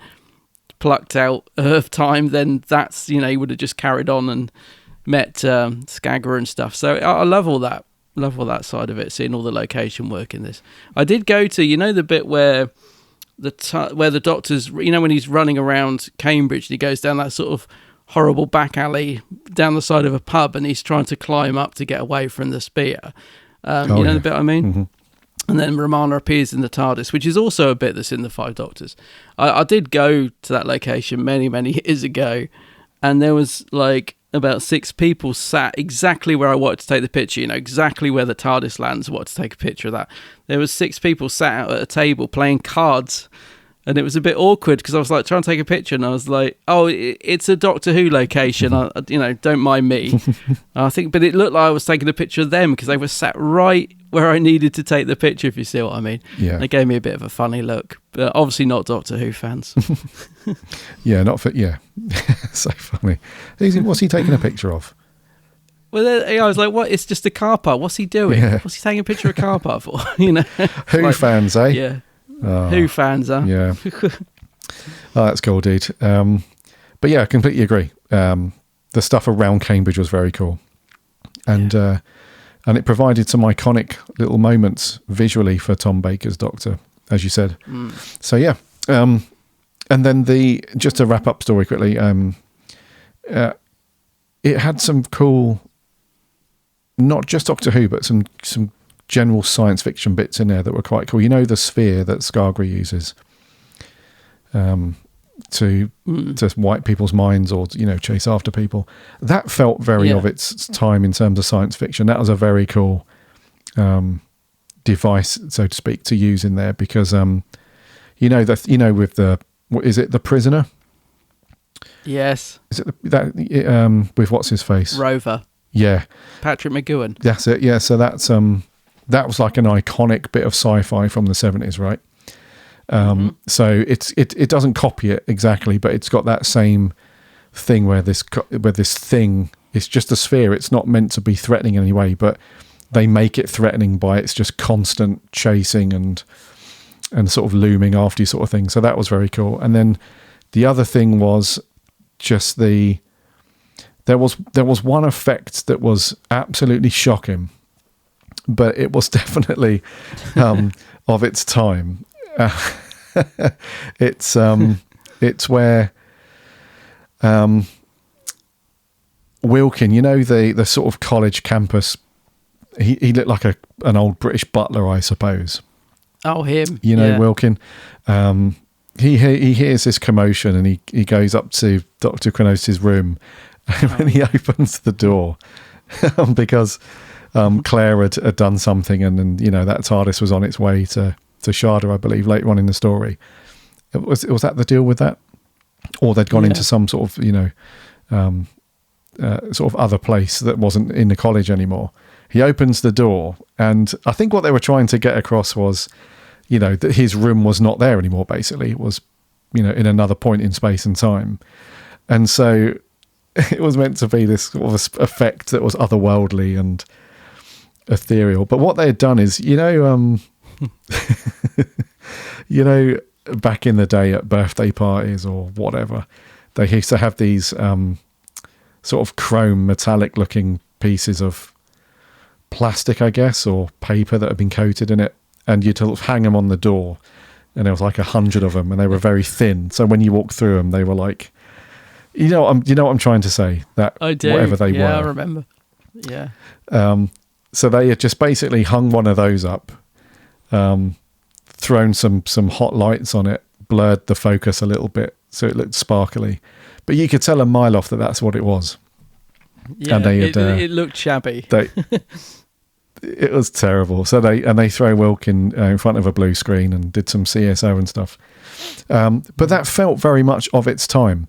And you could, I'm glad that they kept that in because when they remastered this and they were going to re-release it, what they could have done is redo that effect because you could tell that they had redone some of it with the sphere. So there were a few scenes where they could not have done that back in the 70s with that sphere, like realistically hovering down the street and chasing after people and all that stuff. So they had redone that effect. I'm pretty sure they did for the re-release when they remastered it. But they could have done and gone back and changed that effect, but they didn't. They left it in. So some really cool little sci-fi bits and some cool little effects, dude, for its time, which I thought was really cool. Yeah, I was slightly surprised they hadn't in like what they call the Ultimate Edition, like you said, this 6-part edition that we were watching. I'm surprised they didn't sort of alter that or put some sort of effect in.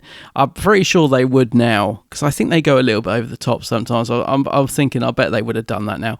But like you, I'm glad they left it in, because it's of its time, you know. But there are other things, like you said, there's some TARDIS shots of the TARDIS in space which are clearly new. They still fit like in with the series. They don't sort of stand out, you know. They could have been from the 70s, but you can tell really they're newer shots of the TARDIS.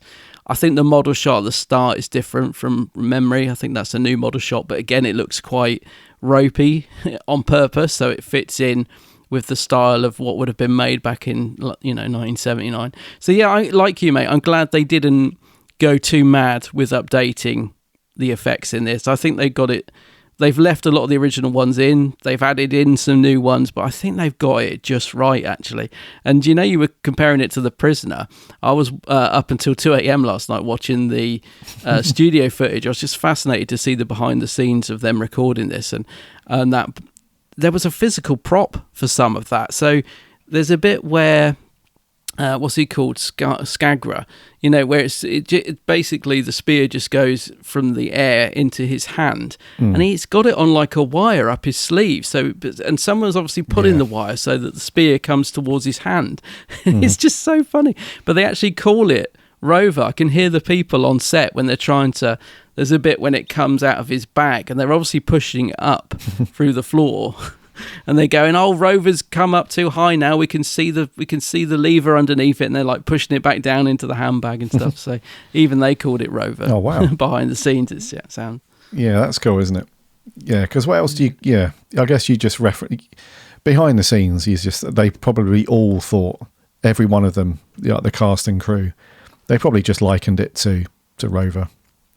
Yeah, from The Prisoner. So Prisoner. I get that. And you could actually absolutely tell, that some of the effects with the sphere in some scenes were done physically, like practical things. When you see it floating towards, I mean, it was quite comical the way that it just sort of plonked itself on the side of someone's head. Oh yeah, that's how it sort of connects to them and does the mind wipe and steals all the knowledge and stuff. So that was quite funny. And you can tell that along with the scenes that you just mentioned, that sometimes when they were doing that, it was just a clever way of having just enough of the sphere in shot at the time, but it was on a wire that somebody was just moving towards someone's head. So it just sort of like, smacked itself on the side of someone's head. And that was it. Yeah. I was watching that when they were gluing it to poor old Dennis Carey's head, Professor Chronotis, they're sort of putting all this glue on and they stick it and then it slowly starts to come off and they're like, "No, he's sweating too much, we need to put more glue." And I'm thinking, blimmin' heck, poor guy, having this stupid thing stuck to his head. Like as a practical effect, like nowadays, they, like you said, it'd be CGI'd on, but back then, let's stick the prop to his blimmin' head. Yeah. Get the super glue out. It was cool though, and like I said, I'm glad that I agree with you. I'm glad they didn't change all of it and just kept a few bits because it's got that charm, that of its time sort of thing. But just lastly, before characters, what did you think to the namesake of the story? So, for people that haven't seen the story, you'd obviously have no clue what Shada is, or who potentially is, but. The first time you saw this, were you surprised that it was a location, ended up being this cool concept actually from Douglas Adams, where Shada is the name of a secret prison that was built by the Time Lords to house like really dangerous criminals and stuff, and then additionally, it was purposefully wiped from Time Lords' memories because it's such a dangerous place and all the rest of it. Because I think that. A few people would assume that Shada is a character or a person or an object in the story. It ends up being a location. So were you surprised? I don't know when you first saw this, dude, how many years ago, but were you surprised that Shada was a place? Yeah, definitely. I don't know why. I just assumed it was the monster. I thought Shada must be like the villain or something like that. So yeah, I love that idea when it's revealed that it's actually a prisoner planet. that the Time Lords created and stuff. I thought, oh, that's really cool. Like, I would never have sort of guessed that. So yeah, I did like it, but I just assumed it was going to be the monster. Which, by the way, while we're talking to monsters, what's that thing called? Is it the Krog or something? Krog? That monster is rubbish. That is like a poor man's mandrill, isn't it? Isn't it rubbish, that thing? Oh, I mean, like you said, I know this is the end of the season, so maybe money had run out, but blimmin' heck, that is a poor... Sorry, Krog, but is that what it's called? I feel like I'm saying it wrong. Krogs. Anyway, Krog, not very good monster. Yeah. Thank goodness that wasn't the main protagonist, because when K9's shooting at it and stuff, it's really just cumbersome, isn't it? And it just looks terrible. I know they've tried to add a sort of bit of an effect over it to make it look better, but yeah, what a rubbish monster. Thankfully, it's not in it that much. Thankfully, yeah. There's a couple of cool scenes where you don't see all of it at first. It looks and it sounds more menacing than what it looks like.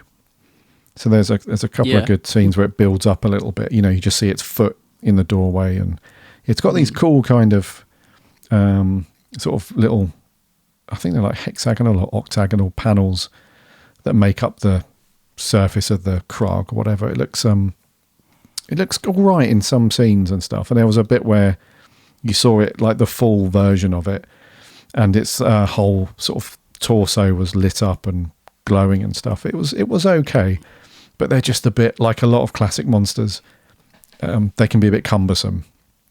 So what should have been this very, menacing, terrifying monster just ends up being this thing that plods around quite slowly and, doesn't really give them too much trouble. I think K9 sort of handles most of them, doesn't he?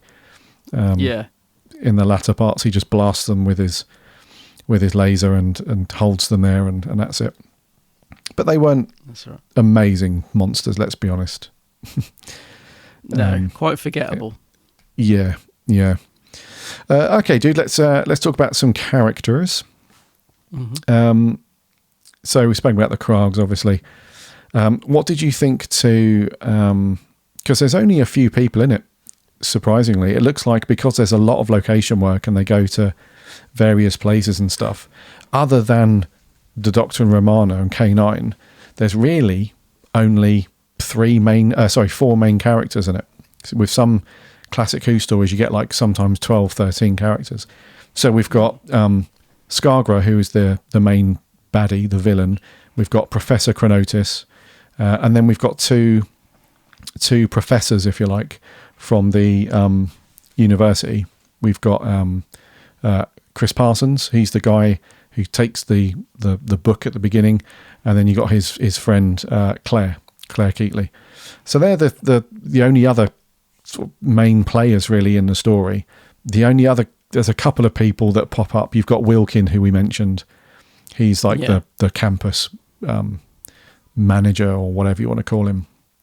And then we've got like the police constable at the end, who comes in and is just completely befuddled about what's going on and stuff. So there's a couple of other people, but yeah. So what about Wilkin then, played by Gerald Campion? Got that really old school Carry On film kind of vibe about him.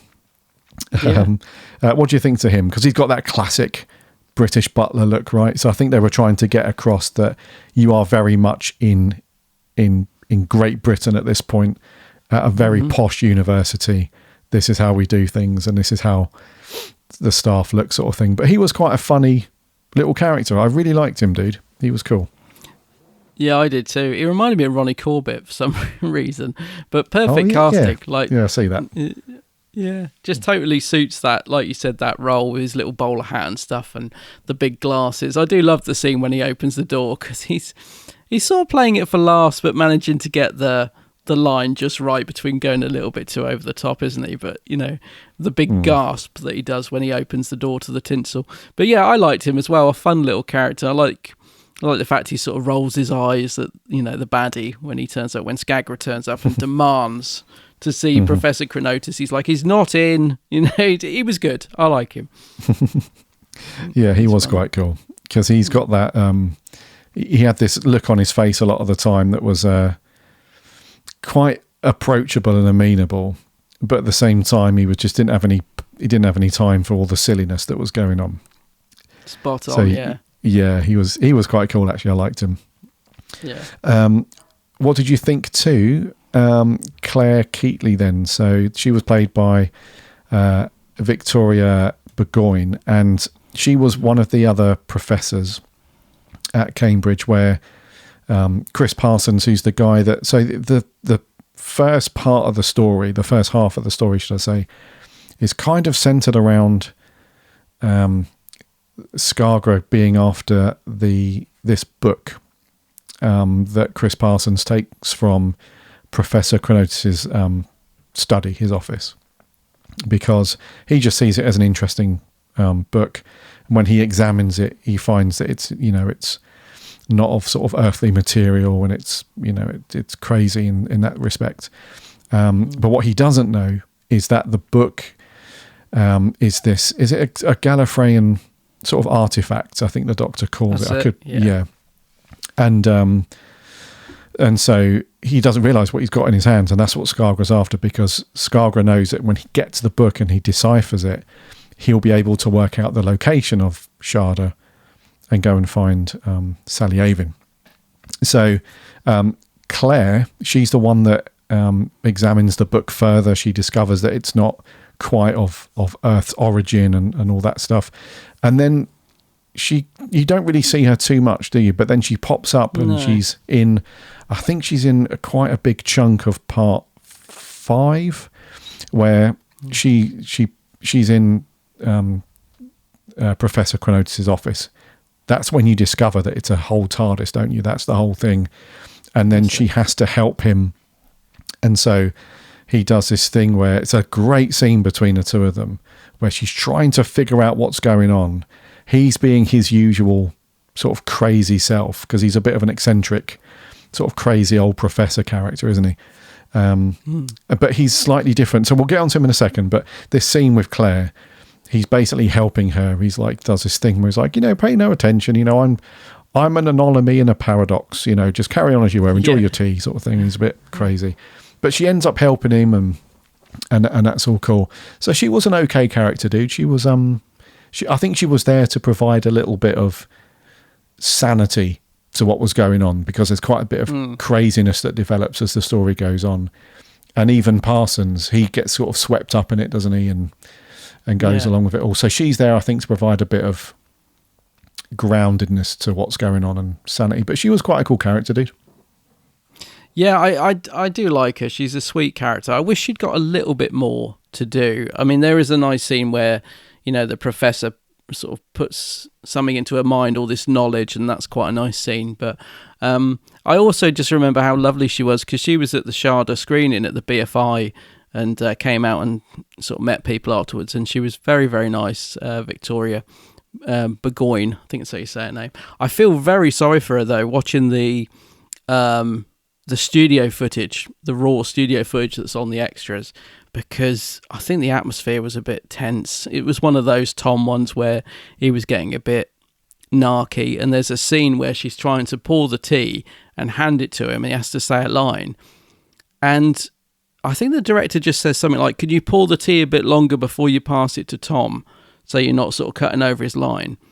And she sort of tries to do it, and then I think that the cut makes a noise, so they have to stop the take, and Tom starts effing and jeffing. He's like, can we just get on with this effing scene? And and she looks really, he's obviously losing it. And so instantly you feel the tension in the room, that all she's got to do is pass him a cup of tea, and he's like, well, why do we even need the cup of tea? Why can't she just have it on the table? And he's getting, going off on one. And I thought, God, I bet she was sat there thinking, can't wait for this scene to be over, because it just, I don't know, you can feel that sort of tension on set. And I guess she was a fairly new actor and obviously wouldn't have known what the atmosphere could be like at times, so she's probably come into this quite excited, and she's just sat in the chair looking a bit like, oh God, let's get this take done. And then in other scenes she's working with Lala, and she sort of tries to, while they're waiting for the cameras to roll, the take to go, Lala's just like stone. She's just not interacting with her at all, and she sort of tries to sort of talk to Lala at one point. She's like, this lever or something, and Lala just kind of goes and carries on looking and doesn't sort of interact with her. And I thought, I don't get the impression it was a particularly fun story to work on from these behind the scenes things. I mean, I don't know, she seems to get on well with Daniel Hill, I have to say. There's some behind the scenes stuff for them where they're sort of chatting and laughing, and they probably got on okay, but yeah, seems a little bit tense in the scenes that she's so I felt a bit sorry for her, really, as an actor. But in terms of a character, mate, yeah, a nice little character, but yeah, it would have been nice to see her get a bit more stuck in. She, like you said, she seems to pop up quite late in the story, and I'm not quite sure what her role is overall, if you know what I mean. But yeah, a couple of nice scenes with Professor Chronotis. Yeah, definitely. Okie dokie. What about Chris Parsons then, played by Daniel Hill? So outside of the Doctor and Romana, I'd probably say he has the biggest part out of the supporting actors. He's in it right from the beginning. He's the one that is loaned the famous book by Chronotis at the beginning, and then he gets, as I said, swept up in the whole story as it progresses. So he turns up back at the office and finds the Doctor and Romana there, and then they don't even hold back and try and it was quite an upfront script, I think, in this, because they don't even try and hide the fact that they're alien. They don't try and hide the fact that, that is a time machine in the background there. And because the first time he walks into it, he comes bursting back out and has the reaction that, everyone does in the show when they first see the interior of a TARDIS and stuff. And then he's still trying to question it, though. So when they travel to Skagara's ship and they find, the old, in the think tank ship, and they find all the old professors that Skagara had sort of done over at the beginning. Then he's like, so we've moved in space, and he's trying to figure it out, and then he actually helps them. He ends up going with them to Shada and doing all that stuff. So I can't decide if he was if his performance was okay to me. The only thing I would say is that I didn't see much range from Daniel Hill as Chris Parsons. Which is weird, because the character's okay and the performance was okay, but I felt like I was watching exactly the same performance throughout the story. So not a bad character, performance was okay, but yeah, just not, do you know what I'm trying to say? There wasn't much range there. I do know what you mean. I mean, I like Daniel Hill as an actor. He does pop up in quite a few shows around in the 80s that I like. He's quite a familiar face, if you know what I mean. He's one of those actors that I think, I know him, but might not necessarily be able to name him. He was around quite a lot, and he still does things now. But yeah, I do know what you mean. I think he's trying quite hard to play it straight. I think that's the thing. Watching the behind the scenes, I can see he's putting a lot of effort in to get things right. But yeah, it's a little bit one tone. I felt a bit sorry for him when he goes into the set and he has a line like, he says something to the Doctor like, "Wow, this is amazing technology," or something like that. And I'm thinking, and it's just that really rubbish set that he's had to walk onto. So hats off to him for doing that. But I also noticed that naughty old Tom in the behind the scenes stuff, the footage, is trying to direct him. I mean, I felt like if I was Pennant Roberts, I probably would have said, Tom, I'm the director, not you, thank you very much. Because there's bits where Tom's like saying, he sort of kneels down and whispers to him, I'll tell you what, Daniel, you say this and I'll come in and do it like that. And we can, so Tom obviously starting to get into his phase of wanting to take over a little bit. And by the way, it sounds like I'm giving Tom a hard time. It's just, I'm just pointing out the stuff I saw on the thing. We all know I love Tom. I'm not being nasty about him, but it's clear there were things going on, at this point with him as the Doctor. But yeah, he's sort of giving Daniel a few directions, and I can see Daniel Hill trying really hard to think, should I be doing what the director says or what Tom said? You can see that, again, giving the guy a bit of a hard time on set. But yeah, I think he does okay. I like him as an actor, but I do know what you mean. It's I think he does well with what he's given, I suppose I would say. Yeah, I'd agree with that. Yeah, with what he's given. Yeah. Was he any good? I think he's more known for Blake 7, right? He plays Chazgo, is the character's name, I think. What's he like in Blake? Well, gosh, now you're testing me now because I don't remember him in Blake 7. Which episode is he in? Well, he's in it. I remember him from bit. Waiting for God. Do you remember that sitcom that seemed to go on forever? I remember him from that. But what was he in Blake 7? I don't know. A character called Chazgo, apparently. That's what he's notably known for. I'm handing in my Blake 7 fan card as we speak because I can't think of him in Blake 7. I mean, I'm sure he was. As I said, he was in lots of programs like Blake 7 and Minder and stuff around this sort of time, but I can't picture him in Blake 7, mate. Shocking.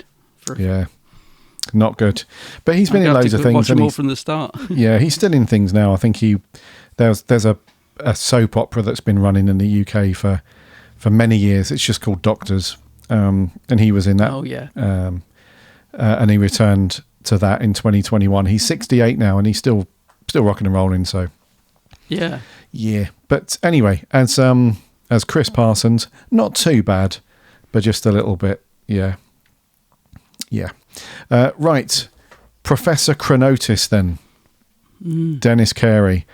What an absolutely brilliant performance, dude, from Dennis Carey. Yeah, he got the memo 100% for this because I'm not sure if it was his own direction to play it this way, or whether Douglas Adams said it or Pennant Roberts, I don't know. But just to play this crazy old forgetful, and that was another cool twist about the story that we got early on. There wasn't so much a twist, but they just dropped it in out of thin air. And you're like, whoa, hold on a minute. This is another Time Lord. Do you know what I mean by that? It's like throughout the show, all of the show's history up to this point, it wasn't just a throwaway thing that there was just another Time Lord knocking around. It was either the Doctor or the Master. So was the Master in it at this point in the show? Had he appeared at this point? I can't remember. Yeah, anyway. Well, he would have been in the Pertwee stuff. Oh, of course, yeah, in the Pertwee, of course, yeah. So up to this point, it was just a case of the only Time Lords really that were referenced was, as in like still alive, were the Doctor and the Master. You had like references to like old school history of the Time Lords, of Rassilon and that sort of thing. So to just casually drop in, that he was another Time Lord was just fascinating to me when I first watched this. I was like, whoa, hold on a minute, it's another Time Lord. So that was cool. And then to play it that way, where they just kind of insinuated that he was a lot older than the Doctor. And that as a result of that, he's just losing his marbles a little bit. So he's just constantly wandering around in circles asking people for tea with milk or sugar. They answer him, and then a minute later he's asking the same question, do you want tea, milk or sugar? And then he's racking his brains. They're like trying to figure out, who's took this bloody book? And he's like, I don't know, it was a guy. And then he starts going through the alphabet. A, no, it wasn't A. B, and you can see the Doctor, bless him, just trying to maintain some patience with him, because he understands that he's a dear old friend and he's losing it a little bit, and you need to have some patience and stuff. So, but yeah, just a great performance, man, from Dennis Carey. Just a real likable, lovable. He's got that kind of sort of old granddad feel about him, where you just, back when you were kids, when you went to visit your grandparents and stuff, and they just had this lovely old, if your grandparents were this way, when they had this lovely old way about them, where they were just lovely to be around, just, filled you with tea all day, didn't give you any stress, took the mick out of your parents in front of you. And yeah, he's just got that vibe about him, dude. So a great performance. What about you? Yeah, absolutely agree. I love him in this. He's like, he is so likable, isn't he? He's like and he's a little bit naughty. He's a little bit of a scamp as well, as he's nicked the book, and but like you said, you warm to him really quickly. And I love that gag that they do in this as well, when he's going through the alphabet and he's going A, and then Tom and Lala go B, B, C. And I thought, oh, that's pretty cool that they've managed to put BBC I think he misses in a there, letter as well. Yeah, he goes straight to E or something. Yeah. But he's brilliant. And also, he was in Blake 7, mate. Now, I do remember him in Blake 7 because he's a great character called Dockerly. And he's brilliant in that too. And funnily enough, I watched that episode fairly recently. It's called Gambit. And there's a scene in it, and I've never noticed this before, considering how many times I've watched this episode. There's a scene in it where Dennis Carey... so the woman he's in the scene with, she's sort of trying to put a coat on him while they're doing the dialogue. But as they're doing it, she's not realised that the coat is inside out. So she's trying to put it on him, and they're struggling all the way through the scene to get this coat on while still carrying on with the scene. And in the end, he just takes it off her and throws it over his shoulder and walks out. And I thought... I've never noticed for that entire sort of 2-minute scene that they're struggling to put a coat on. It's just so typical. Oh, no one will notice. That's fine. That take's absolutely fine. But he's brilliant in Blake 7 in that episode, and he's brilliant in this. I love the character, and I also like the fact he turns out to be how do you say it? Sally Avon. Sally Avon. Yeah, keep wanting to say Sally Avon. I also like the fact he turns out to be him because you sort of I don't know. You can be more forgiving. Because it's him, like he's not a baddie. He is just this sort of slightly naughty, slightly roguish old man, that just wants a quiet life, but has, done a few naughty little things. But yeah, he's great. I love him. Yeah, he's very cool. And he was sort of done up like a kipper a little bit, that character, because they make it sound like in the story, he was this real bad criminal back on Gallifrey and was locked up and so on. But it turns out that he was actually framed by the Master.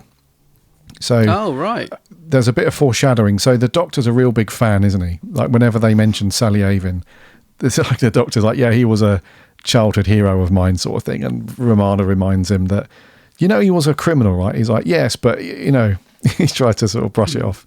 So this was the other cool thing that was the sort of Time Lordy lore that Douglas Adams plugged into this a little bit. So they mentioned the Panopticon archive, which is really cool, that the book was stolen from. So apparently what happened was the Master plotted to steal the book from the Panopticon archives because he thought that it held the key to unlimited power. And so what he did was he manipulated Sally Avon, as he was known at the time. And when things went a little bit awry, he framed Sally Avon for the attempted theft of the book. So that's why he ended up being sort of framed as this criminal. But the only sort of criminal bit of it that was his fault. So he realised that whether he was guilty or innocent, because he was manipulated into doing it either way, he knew that he would be imprisoned. So he stole the book for himself. And before he was arrested, and left a decoy, and this is a lovely little bit of a tenuous link, is that the name of the book that was left as a decoy was called The Hitchhikers, and that was it. It was just called The Hitchhikers, ... and ellipsis, which is obviously Douglas Adams' biggest, most famous piece of work. Yeah. And where so, are you getting this from, by the way? I've never heard this before. Where's this from? So this is from a website called TARDIS Wiki. Right. Where they break down lots of all of the anything to do with like Doctor Who characters or things that have appeared in the episodes. So the book was called The Worship for an Ancient Lore of Gallifrey. So the Master initially believed it was like unlimited power, tried to get Sally Avon to steal it because he knew that Sally Avon had this power to like manipulate people's minds and stuff. Yeah. The plan went a bit awry. He tried to frame Sally Avon. Sally Avon realised that even if he hadn't been manipulated, yes or no, he was going to be imprisoned anyway. So he stole the book, left a decoy, and then he escaped from Shada, changed his identity to Professor Chronotis, escaped to Earth, became a professor in Cambridge and officially retired there. That's how he ended up with the book. That's a really cool little backstory. It's great, isn't it? It's so cool. But yeah, so in terms of Sally Avon being this, like, you know, renowned sort of bad criminal on Gallifrey who ended up being imprisoned in Shada, it wasn't technically all his fault. He was manipulated into it by the Master. So, yeah.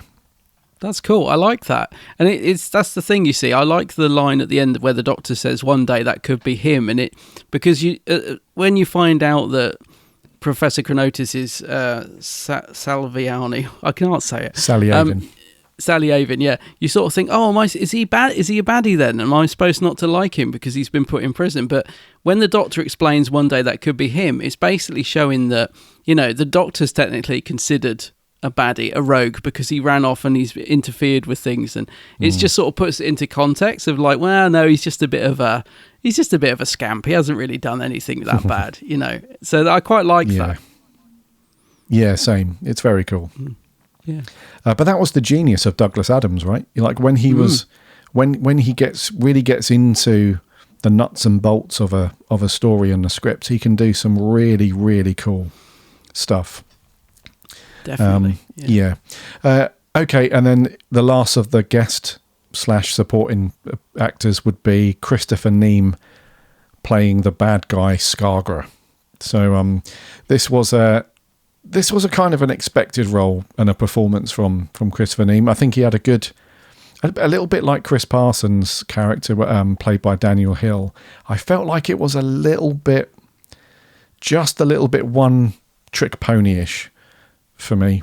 I thought it was a good performance, don't get me wrong, but he did this thing where, again, I don't know if it was his decision to try and play the part this way or if he was directed this way, but you get the feeling that it was okay, we need a quintessential British accent villain, so you need to play it that way. So we have a lot of lines like, where is the book? Yes, yeah. You know, this kind of, I'll ask you one more time or there will be trouble. Where is... So we have that vibe throughout most of the story.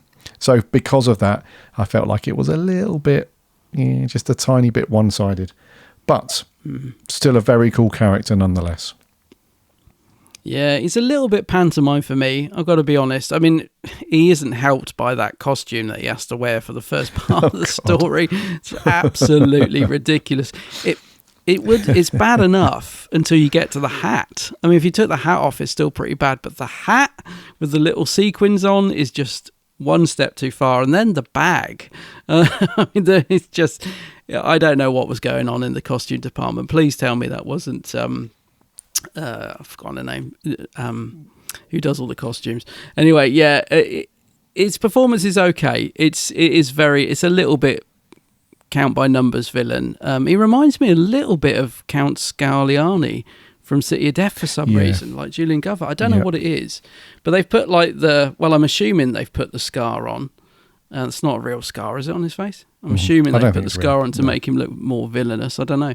But yeah, he's not bad, mate. I agree with you. He's sort of doing what's in the script. But I wouldn't say he's that memorable, apart from the costume. There's a good bit at the end where he's going a bit over the top when he's like in the prison, isn't there? Where he's like, let me out. And he's really sort of going for it. But yeah, overall, I think you summed it up best. It's a little bit sort of one-tone villain, really.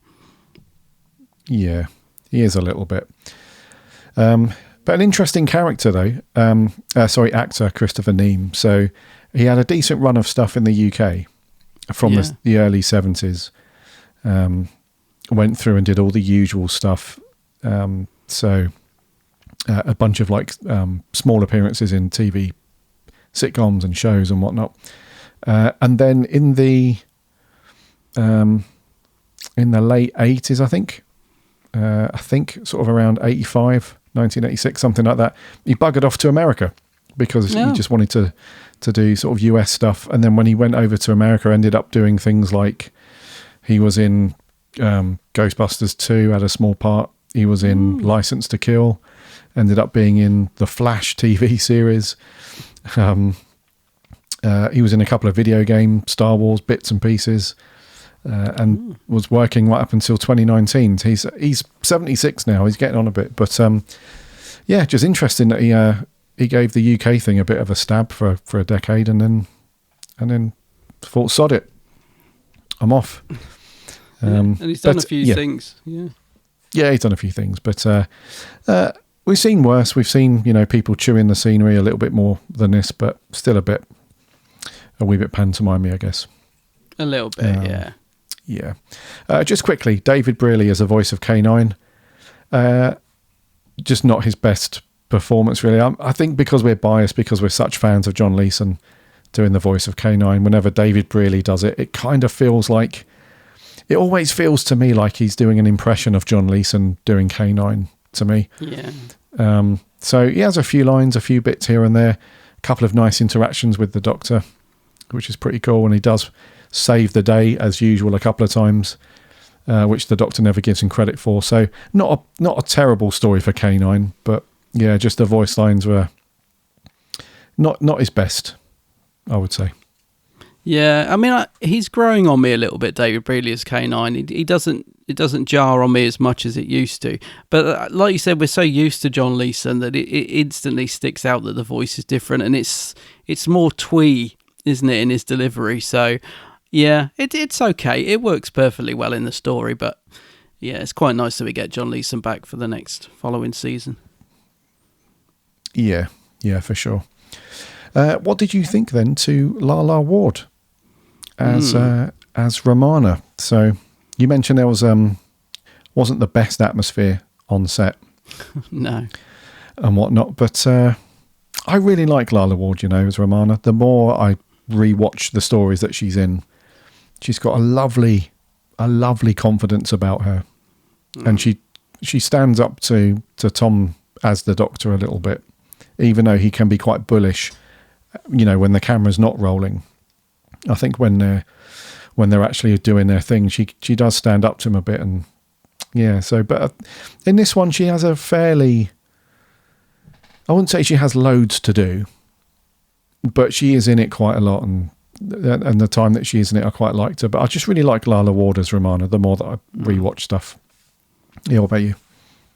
Yeah, I agree, mate. I love Lala as Romana. I think she's great. I find her a little bit subdued in this story, if I'm honest. She does get a couple of good things to do, and there is that lovely moment where the Doctor pins the award on her, which I really like that scene.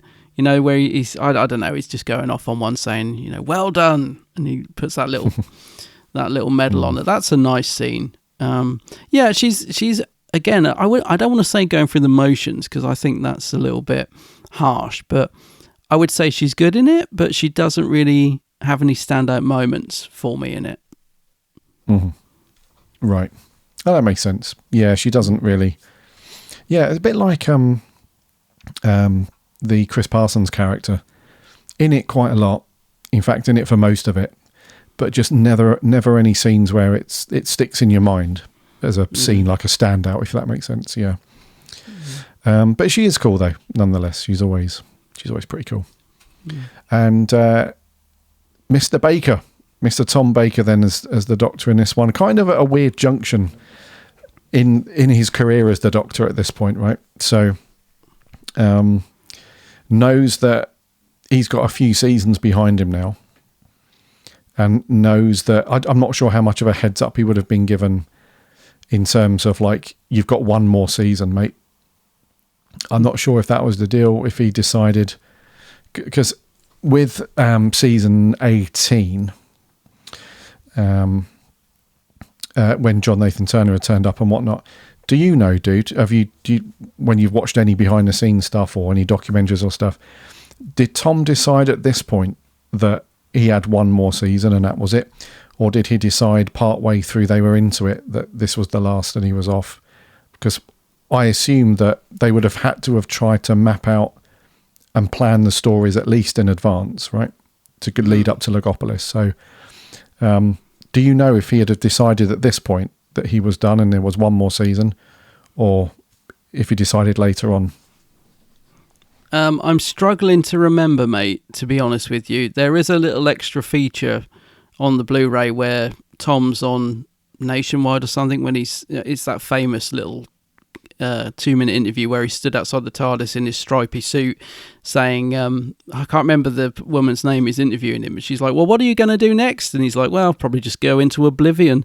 He seems a little bit subdued. Like, I don't think I think the story goes, and obviously things, get muddled over the years, but I think the story goes that he sort of said he might leave, and JNT was quite keen to sort of cast a new Doctor and sort of didn't try and persuade him to stay. And I think sort of maybe Tom was hoping he would. It was a bit like testing the water. Well, I think I might go. And John Nathan Turner was like, okay. There was sort of no, Tom, please don't leave. That's the way I think it went, that he wasn't pushed, but Tom offered, suggested it. So JNT accepted almost straight away. And so Tom was gone. But I don't know when he made that decision or whatever. I have a feeling, and I could be wrong, that it might have been sort of towards the beginning of season 18. But I could be wrong, mate. I don't know. You would think it would be sort of around now. But as for his performance, I think he's still giving a good performance as the Doctor. He's got a lot of energy going on still. And although I've talked a little bit about how he was, on the studio floor and behind the scenes, one thing that comes through very clear about Tom is even when he's trying to direct other actors, even when he's getting cross and perhaps creating an atmosphere, the one thing that you can still see is his passion for the show itself.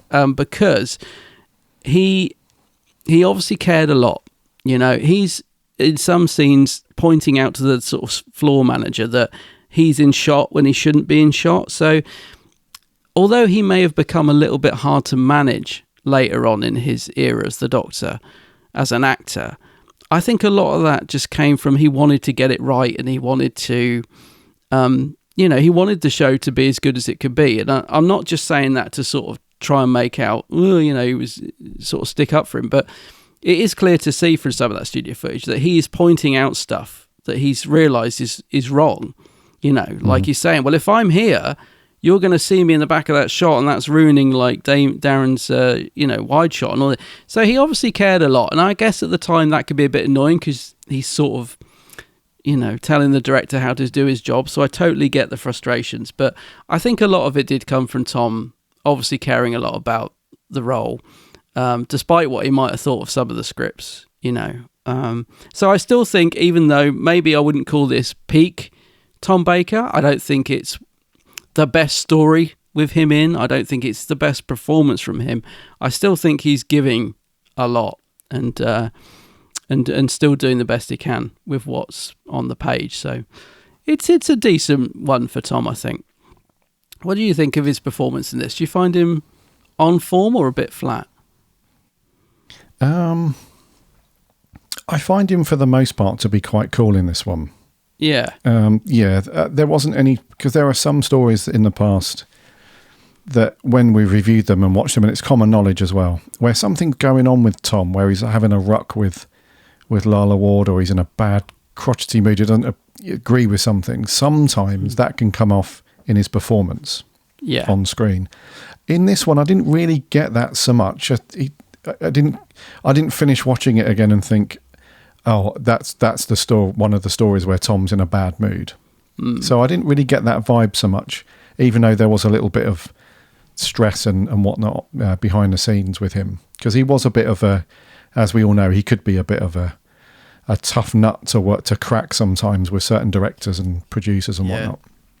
And I think that's now that we're talking through it, I think that's what probably led to him departing. I think he clashed terribly with John Nathan Turner. So yeah, I think you're right. I think as he was going through Series 18, decided, I'm not working with this fella.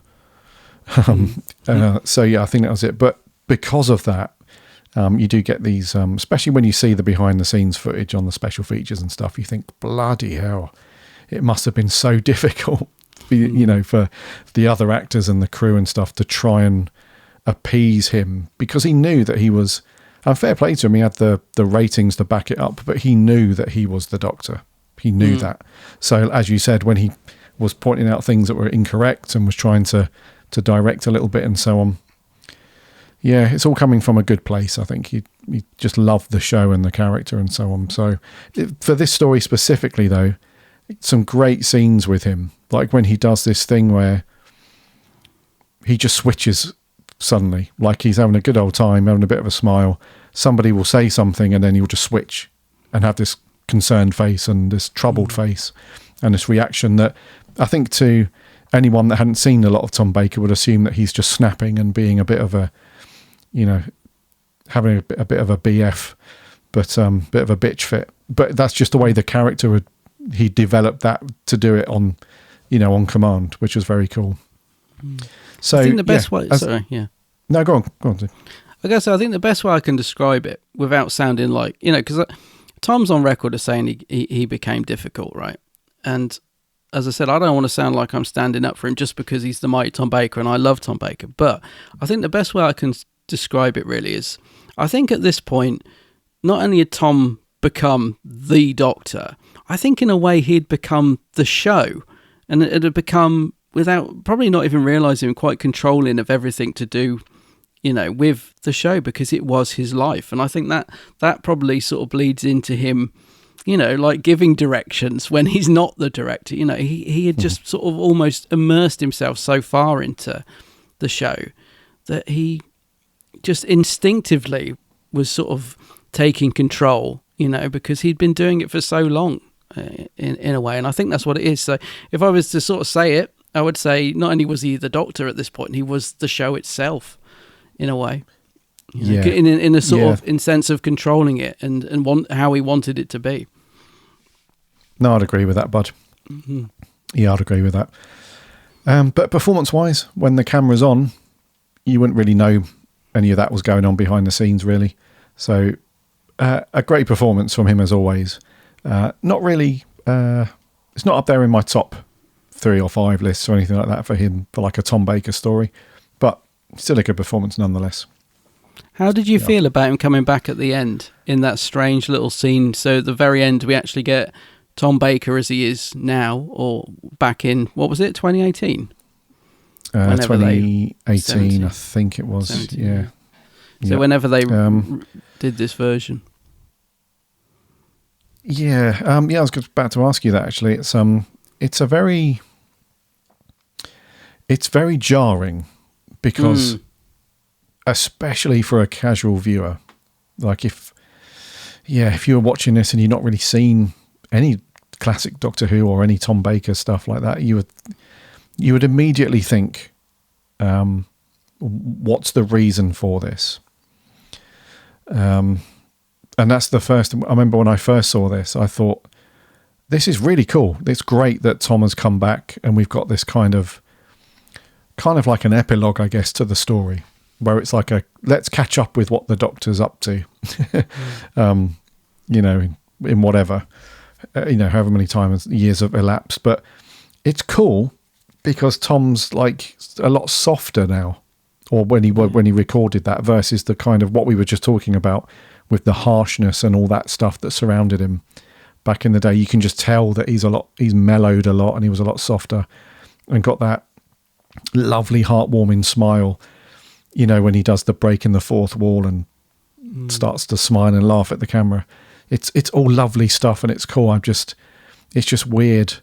It's weird for a couple of reasons, because this was done before the 50th anniversary, where he comes back as the creator of the museum or the art gallery. Remember the end of that? Yeah. Do you know what I mean? So that's something of a mind melter in itself, because you think, well, if the Doctor had regenerated into Peter Davison's Doctor and was no more, how is this character still here? Unless it's some weird, you know, crossing of the streams, so to speak, to give it some sort of phrase. Is it like a manipulated, weird timeline paradox thing that could probably be explained if you dived into it? So it's got that kind of feel to it. It's like, how are you still here? doing this stuff when you're that age, when we know that you regenerated into that Doctor a lot younger. So is this an alternate version of that Doctor that's somehow has the memory of what that Doctor did? Do you know what I mean? It's when you start to dive into it and try and figure out why it's there in the first place, you think it's so convoluted and so weird and just melts your brain. But it's a lovely little thing. It's just very jarring to me. What do you think of it? Yeah, I feel a bit the same. I had a feeling you'd feel like that, because I remember there's that shot of Tom smiling towards the camera at one of the end of the episodes that you weren't particularly fond of. It's sort of breaking the fourth wall. I found it very jarring the first time I saw it when I watched it at the BFI, because obviously it's already quite jarring in a sense with the mix of animation and live action, although I do personally think it flows quite well. But for some reason, having him pop up right at the end there, it did sort of slightly take me out of the story, because I think what I'm seeing is I'm not seeing the Doctor, I'm seeing Tom Baker, if that makes sense. And especially as he smiles towards the camera again at the end. But it has, over time, I've grown to really love that little moment, because I think I like the fact that, the TARDIS doors open and you can hear Romana, and it is weird. And you could, like you said, you could read all sorts of things into it, especially considering, seeing Tom at the end of Day of the Doctor. But it's, I've grown to quite like it, mate. But I do know what you mean. It was the first time I watched it, I was like, I get what they're trying to do, but I'm not sure. It seems a little bit self-indulgent, for want of a better phrase. But I've grown to quite like it. When I watched it last night, I thought it was a really nice moment, actually, to see Tom at the end. And it's such a bonkers story anyway that I can kind of just go with it. Does that make sense? I sort of think, well, it's such a weird story anyway, and such a cobbled together now story anyway, that in a way it doesn't really matter that it's a bit jarring. So I've grown to quite like it. Yeah. Oh yeah, it's harmless. I think that's the main thing to take away from it. It's a harmless thing, which is quite cool. It's it's just a jarring thing. And it also adds to the whole, again, which I've mentioned a few times, it also adds to this story having this kind of infamous mystique about it. That's not just your average run-of-the-mill reconstructed, partially lost story. It's got all these elements to it that make it, that sort of have this extra bit of, mythos about it, I guess is the right word. But yeah, it's a harmless little thing. It's kind of cool. Yeah. Definitely. Defo. Okie dokie, dude. Just very lastly then. So the music for this one, I think Dudley Simpson had done some work on it, but it was redone, right, for the newer versions that came out. Many moons after. So Kev McCulloch and Mark Ayres had done newer versions of the music and shoved that in there, which I actually quite like. It does. Did you mention earlier that it's got this similar to sort of City of Death little motif? That little thing that pops up throughout that story. It's got a similar vibe to that, hasn't it? It's got this little motif that reoccurs throughout most parts, which is kind of cool. So yeah, it's got a nice little soundtrack, this one, actually. I don't mind it at all. It's it's just nice. I hate the word nice, but yeah, it's just a nice little thing. I think that Mark Ayres has tried very hard to make it sound very close to what it would have been at the time. He's tried to sort of emulate Dudley Simpson's music, because I do remember that's the thing that was very jarring for me watching the VHS release back in the day. As much as I normally love Kev McCulloch's music, it was very 80s, and it didn't fit the scenes from what I remember, because obviously I've watched the new version for our review. I haven't gone back and watched the VHS version, but I do remember it being quite 80s and not fitting with necessarily what was going on, whereas now Mark Ayres has gone back and redone the score. It definitely is more suited to that era. And like you said, it's nice. He's tapped into a sort of City of Death motif that it just goes down a note rather than carrying on. But it's got that same sort of riff to it.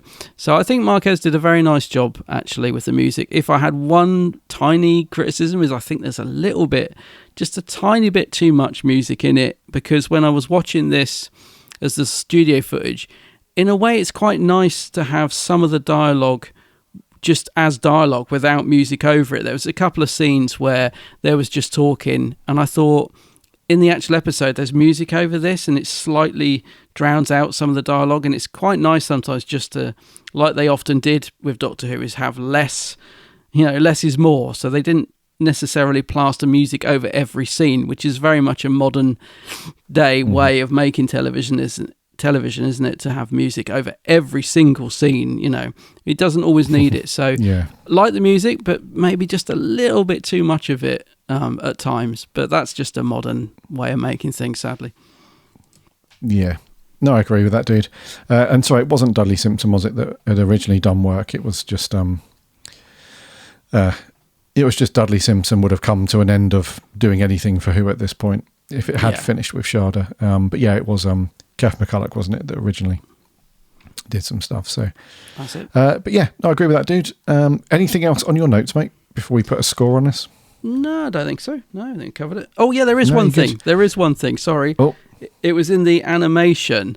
There was a scene in the animation. It's where the Doctor goes through the vortex and lands back on the spaceship, and he sort of pops up, and there's all these shelves of props behind him and things. And I just love all the little Easter eggs that they'd got in there. So there was a cyber head. There's that funny rude-shaped gadget from the Third Doctor era, and I'm pretty sure I spotted Aurak from Blake 7 on the top shelf. Pretty sure that was Aurak up there. So I love it when they put little Easter eggs in like that. That's pretty cool. Yeah. There was also, what was the Dalek story where you had what were they called? The Mavellan gun. The Mavellan gun, yeah. And then next to it, you had the little red explosive canister that was attached to the Daleks. That's it. In that story, that was up there as well, and I'm pretty sure it was Omega's head on there. His helmet was that? Oh, Omega's I didn't spot that one. Yeah, I could be wrong, but that was a lovely little Easter egg. Yeah, I liked that spot. That was okay, dude. I think it's you to go first, mate, for the old scores. Okay, I was hoping you were first because I'm finding this difficult to score. To be honest with you, I think I'm around a 6.5, maybe a 7. I'm going to wait and see what you score it. I'm around there. You're going to wait for my score? Yeah, because I'm undecided. Okay, so as I'm going to give this a 6.5 because I feel like it's a decent little watch. It's got some lovely little moments in it, but it's just not for me. I think just to if someone said to me, "What do you think of this story?" in one line, I would say all of the stuff surrounding the story is probably gives this one a bit more prominence than the actual story itself portrays, if that makes sense. Yeah. All of the infamous bits around it being partly lost and the cameo from older Tom and the animation and the different versions and everything, I think it all elevates the story to a place where the actual story can't quite match. It's not on the same par as all the hoo-ha around it. So, but it's a fairly decent watch. Some lovely little characters. It's just a bit too long, and it doesn't really go nuts in terms of giving us an amazing villain or anything like that. But some great little Time Lord lore in there. Some lovely little bits. So yeah, 6.5. All right, mate. That sounds right. I'm going to give it a 7. I absolutely agree with everything you just said. I'm giving it a 7. I'm giving it that extra 0.5 just for the effort that's gone into it to complete it. I think it's a good story, and a 7 for me is a good story. Anything sort of going down from that, I think is, I think it's a 7 for me. I think it's all right. 7. Okay. Rightio then. So a 6.5 for me, a 7 from him. What did our awesome listeners think? We had a few over on the Twitter. So we had Herald of Creation, it's a cool name, said, for many years this was the lost classic of season 17, which would have ended it on a triumphal note. The various versions that have come out over the years has led me to believe this is wishful thinking and may have looked a bit cheap and shoddy. The Cambridge scenes are fun, and the concept of secrets from the Time Lord's past is a lot of fun, but what remains seems self-indulgent, like an extended sketch, and once they leave Earth, it's a lot of running about. I still wish it had been completed, but it's probably somewhere around a 6 out of 10 for me. Okay. Only Om, some great names today. Only Om says, loved it when I saw the 1992 reconstruction from a friend's Laserdisc. Wow. In 1997, loved the newer reconstruction on iPlayer now. It went into having already read Dirk Gently's Holistic Agency. So nice combination of familiar elements and interesting differences. Oh, and it's set in my hometown in my early childhood. Ah, sweet. Thank you very much. Tom, Titan Sci-Fi says, brilliant story and loved the transition between the film scenes and the animation. An 8 out of 10. Chippy T says, first saw this live action and animation in lockdown. Seem to remember it having a bad rep, but I liked it. There are a few Who episodes where you feel like the Doctor is in danger, even Dalek or Master episodes, but here, just like the City of Death, loved all the retired Time Lord stuff and all that. An 8 out of 10. Nick H says, only I've seen one I've seen a few versions of. Starts okay, but does not really go anywhere. Glad we can see it all in one place now, but out of curiosity, then a good story. 6 out of 10. 6, okay. And lastly on Twitter, Edward Galuli says, the location shoot is great, but I don't think this would have been the classic that people claim. Although the idea of the Time Lord prison is good, the story is too long, and Skagra looks ridiculous too. Yeah. 6.5. Thank you very much, dudes, over on X or Twitter. Over on Facebook, we had Douglas Stanford Grandy says, for the most part, this story only gets its legendary status because it was one that was never completed. From when I first saw the Tom Baker narrated VHS to the newly animated one, I think it's a forgettable story. Had it been completed and part of season 17 as it was intended, it would not be regarded as the classic that it is today. Right. Goes on to, if you want to read these in full, because some of them are quite long, listener, then just head over to the Facebook page. They're on there. But Douglas finishes up by saying 5.5 lumps out of 10 with no sugar. Love it. Okay, 5.5. Alex Bobbins, I'm glad we have Shada, but aside from a few nice scenes, it doesn't really live up to the hype. The sparkly hat-wearing Skagra with the disco ball of death is a thing to behold, though. 5.5 carpet bags out of 10. Brilliant. Andrew Stewart says, meh, that's all I can really say. Oh. I enjoyed some of it, like Professor Chronotis and him and the Doctor's chemistry. However, the story is a mess and Tom Baker is still grating on me, even 3 months after the last Tom Baker review. I think it might be because during his reign, he became quite arrogant and wouldn't take any advice from the director. On the making of Lala Ward, said the director was a parrot, saying he was getting God. So basically saying that Tom wasn't too fond of some directors. Yeah. Andrew goes on to give it a 4.5 out of 10. Darren Sykes, I must say the Twitter peeps are a lot more positive on this one. Facebook's not really, they're not liking it. So Darren Sykes says, a serial whose status has been greatly enhanced by being lost. That really says it all. The comedic excesses of this story, the last of the Graham Williams era, were again far too evident, and a much more sombre Doctor would return the following season with J&T. However, Shada does have some redeeming points. The story added to the Time Lord's mythos, and the Cambridge location looks great.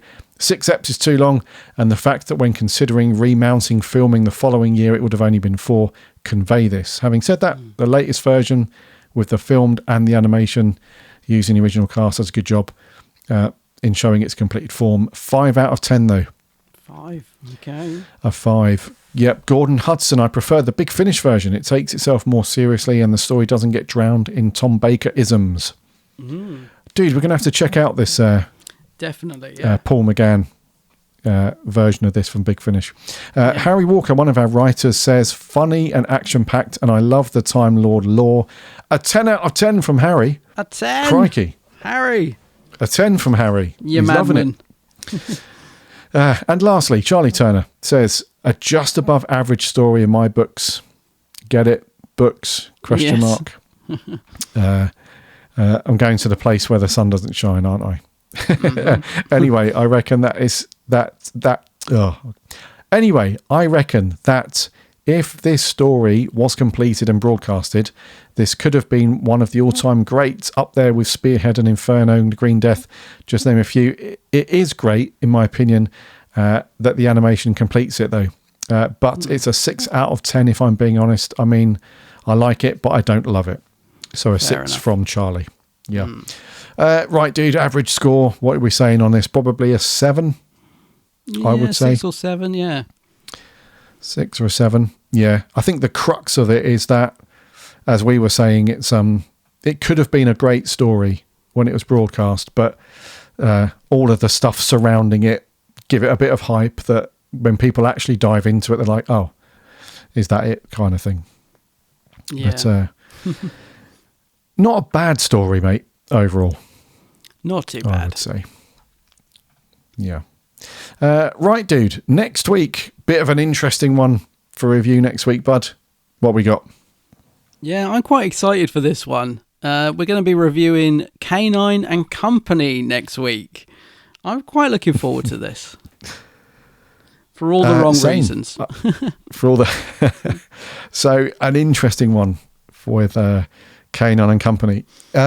You probably don't own this, listener, on any sort of physical media. You might do, but it's a bit of a rarity, I guess, in terms of the world of Doctor Who. So you can find this on the iPlayer, certainly here in the UK, and you may have seen it before on various things. You may have seen it on TV when it first broadcast back in the day, or you've got the VHS. Was it out on DVD at some point, dude? I think Yes, it was. Yeah, it was part of it was, wasn't it? something, yeah.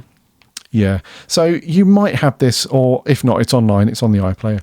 So check it out, and that will be next week's review. But for now, after this very long review, this very long episode, let's stick a pin in it there, dude, for episode 408. Alrighty.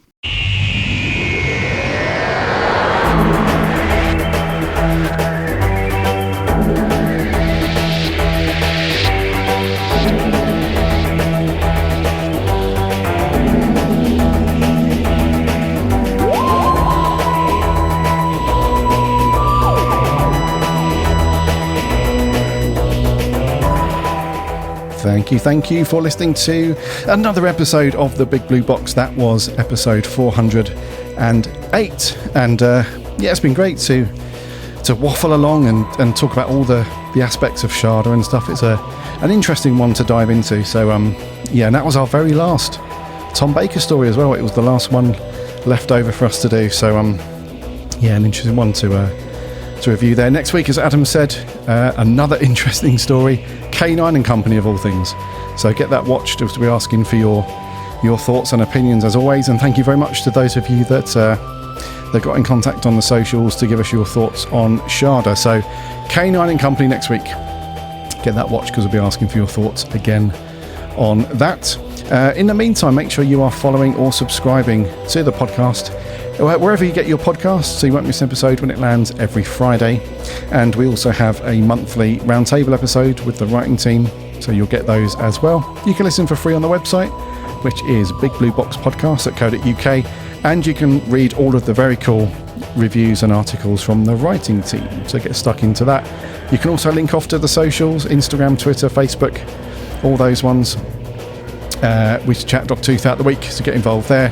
And hop into the free Discord server and chat Who with all the other Who fans. Also, don't forget to remember to check out Adam's channel on YouTube, The Geek's Handbag. The Geek's Handbag, yeah, go check out my YouTube channel. Lots of Doctor Who content on there. Also on all the socials. All the things. All the things. Okay, until next week, my name's Gary. My name's Adam. And remember...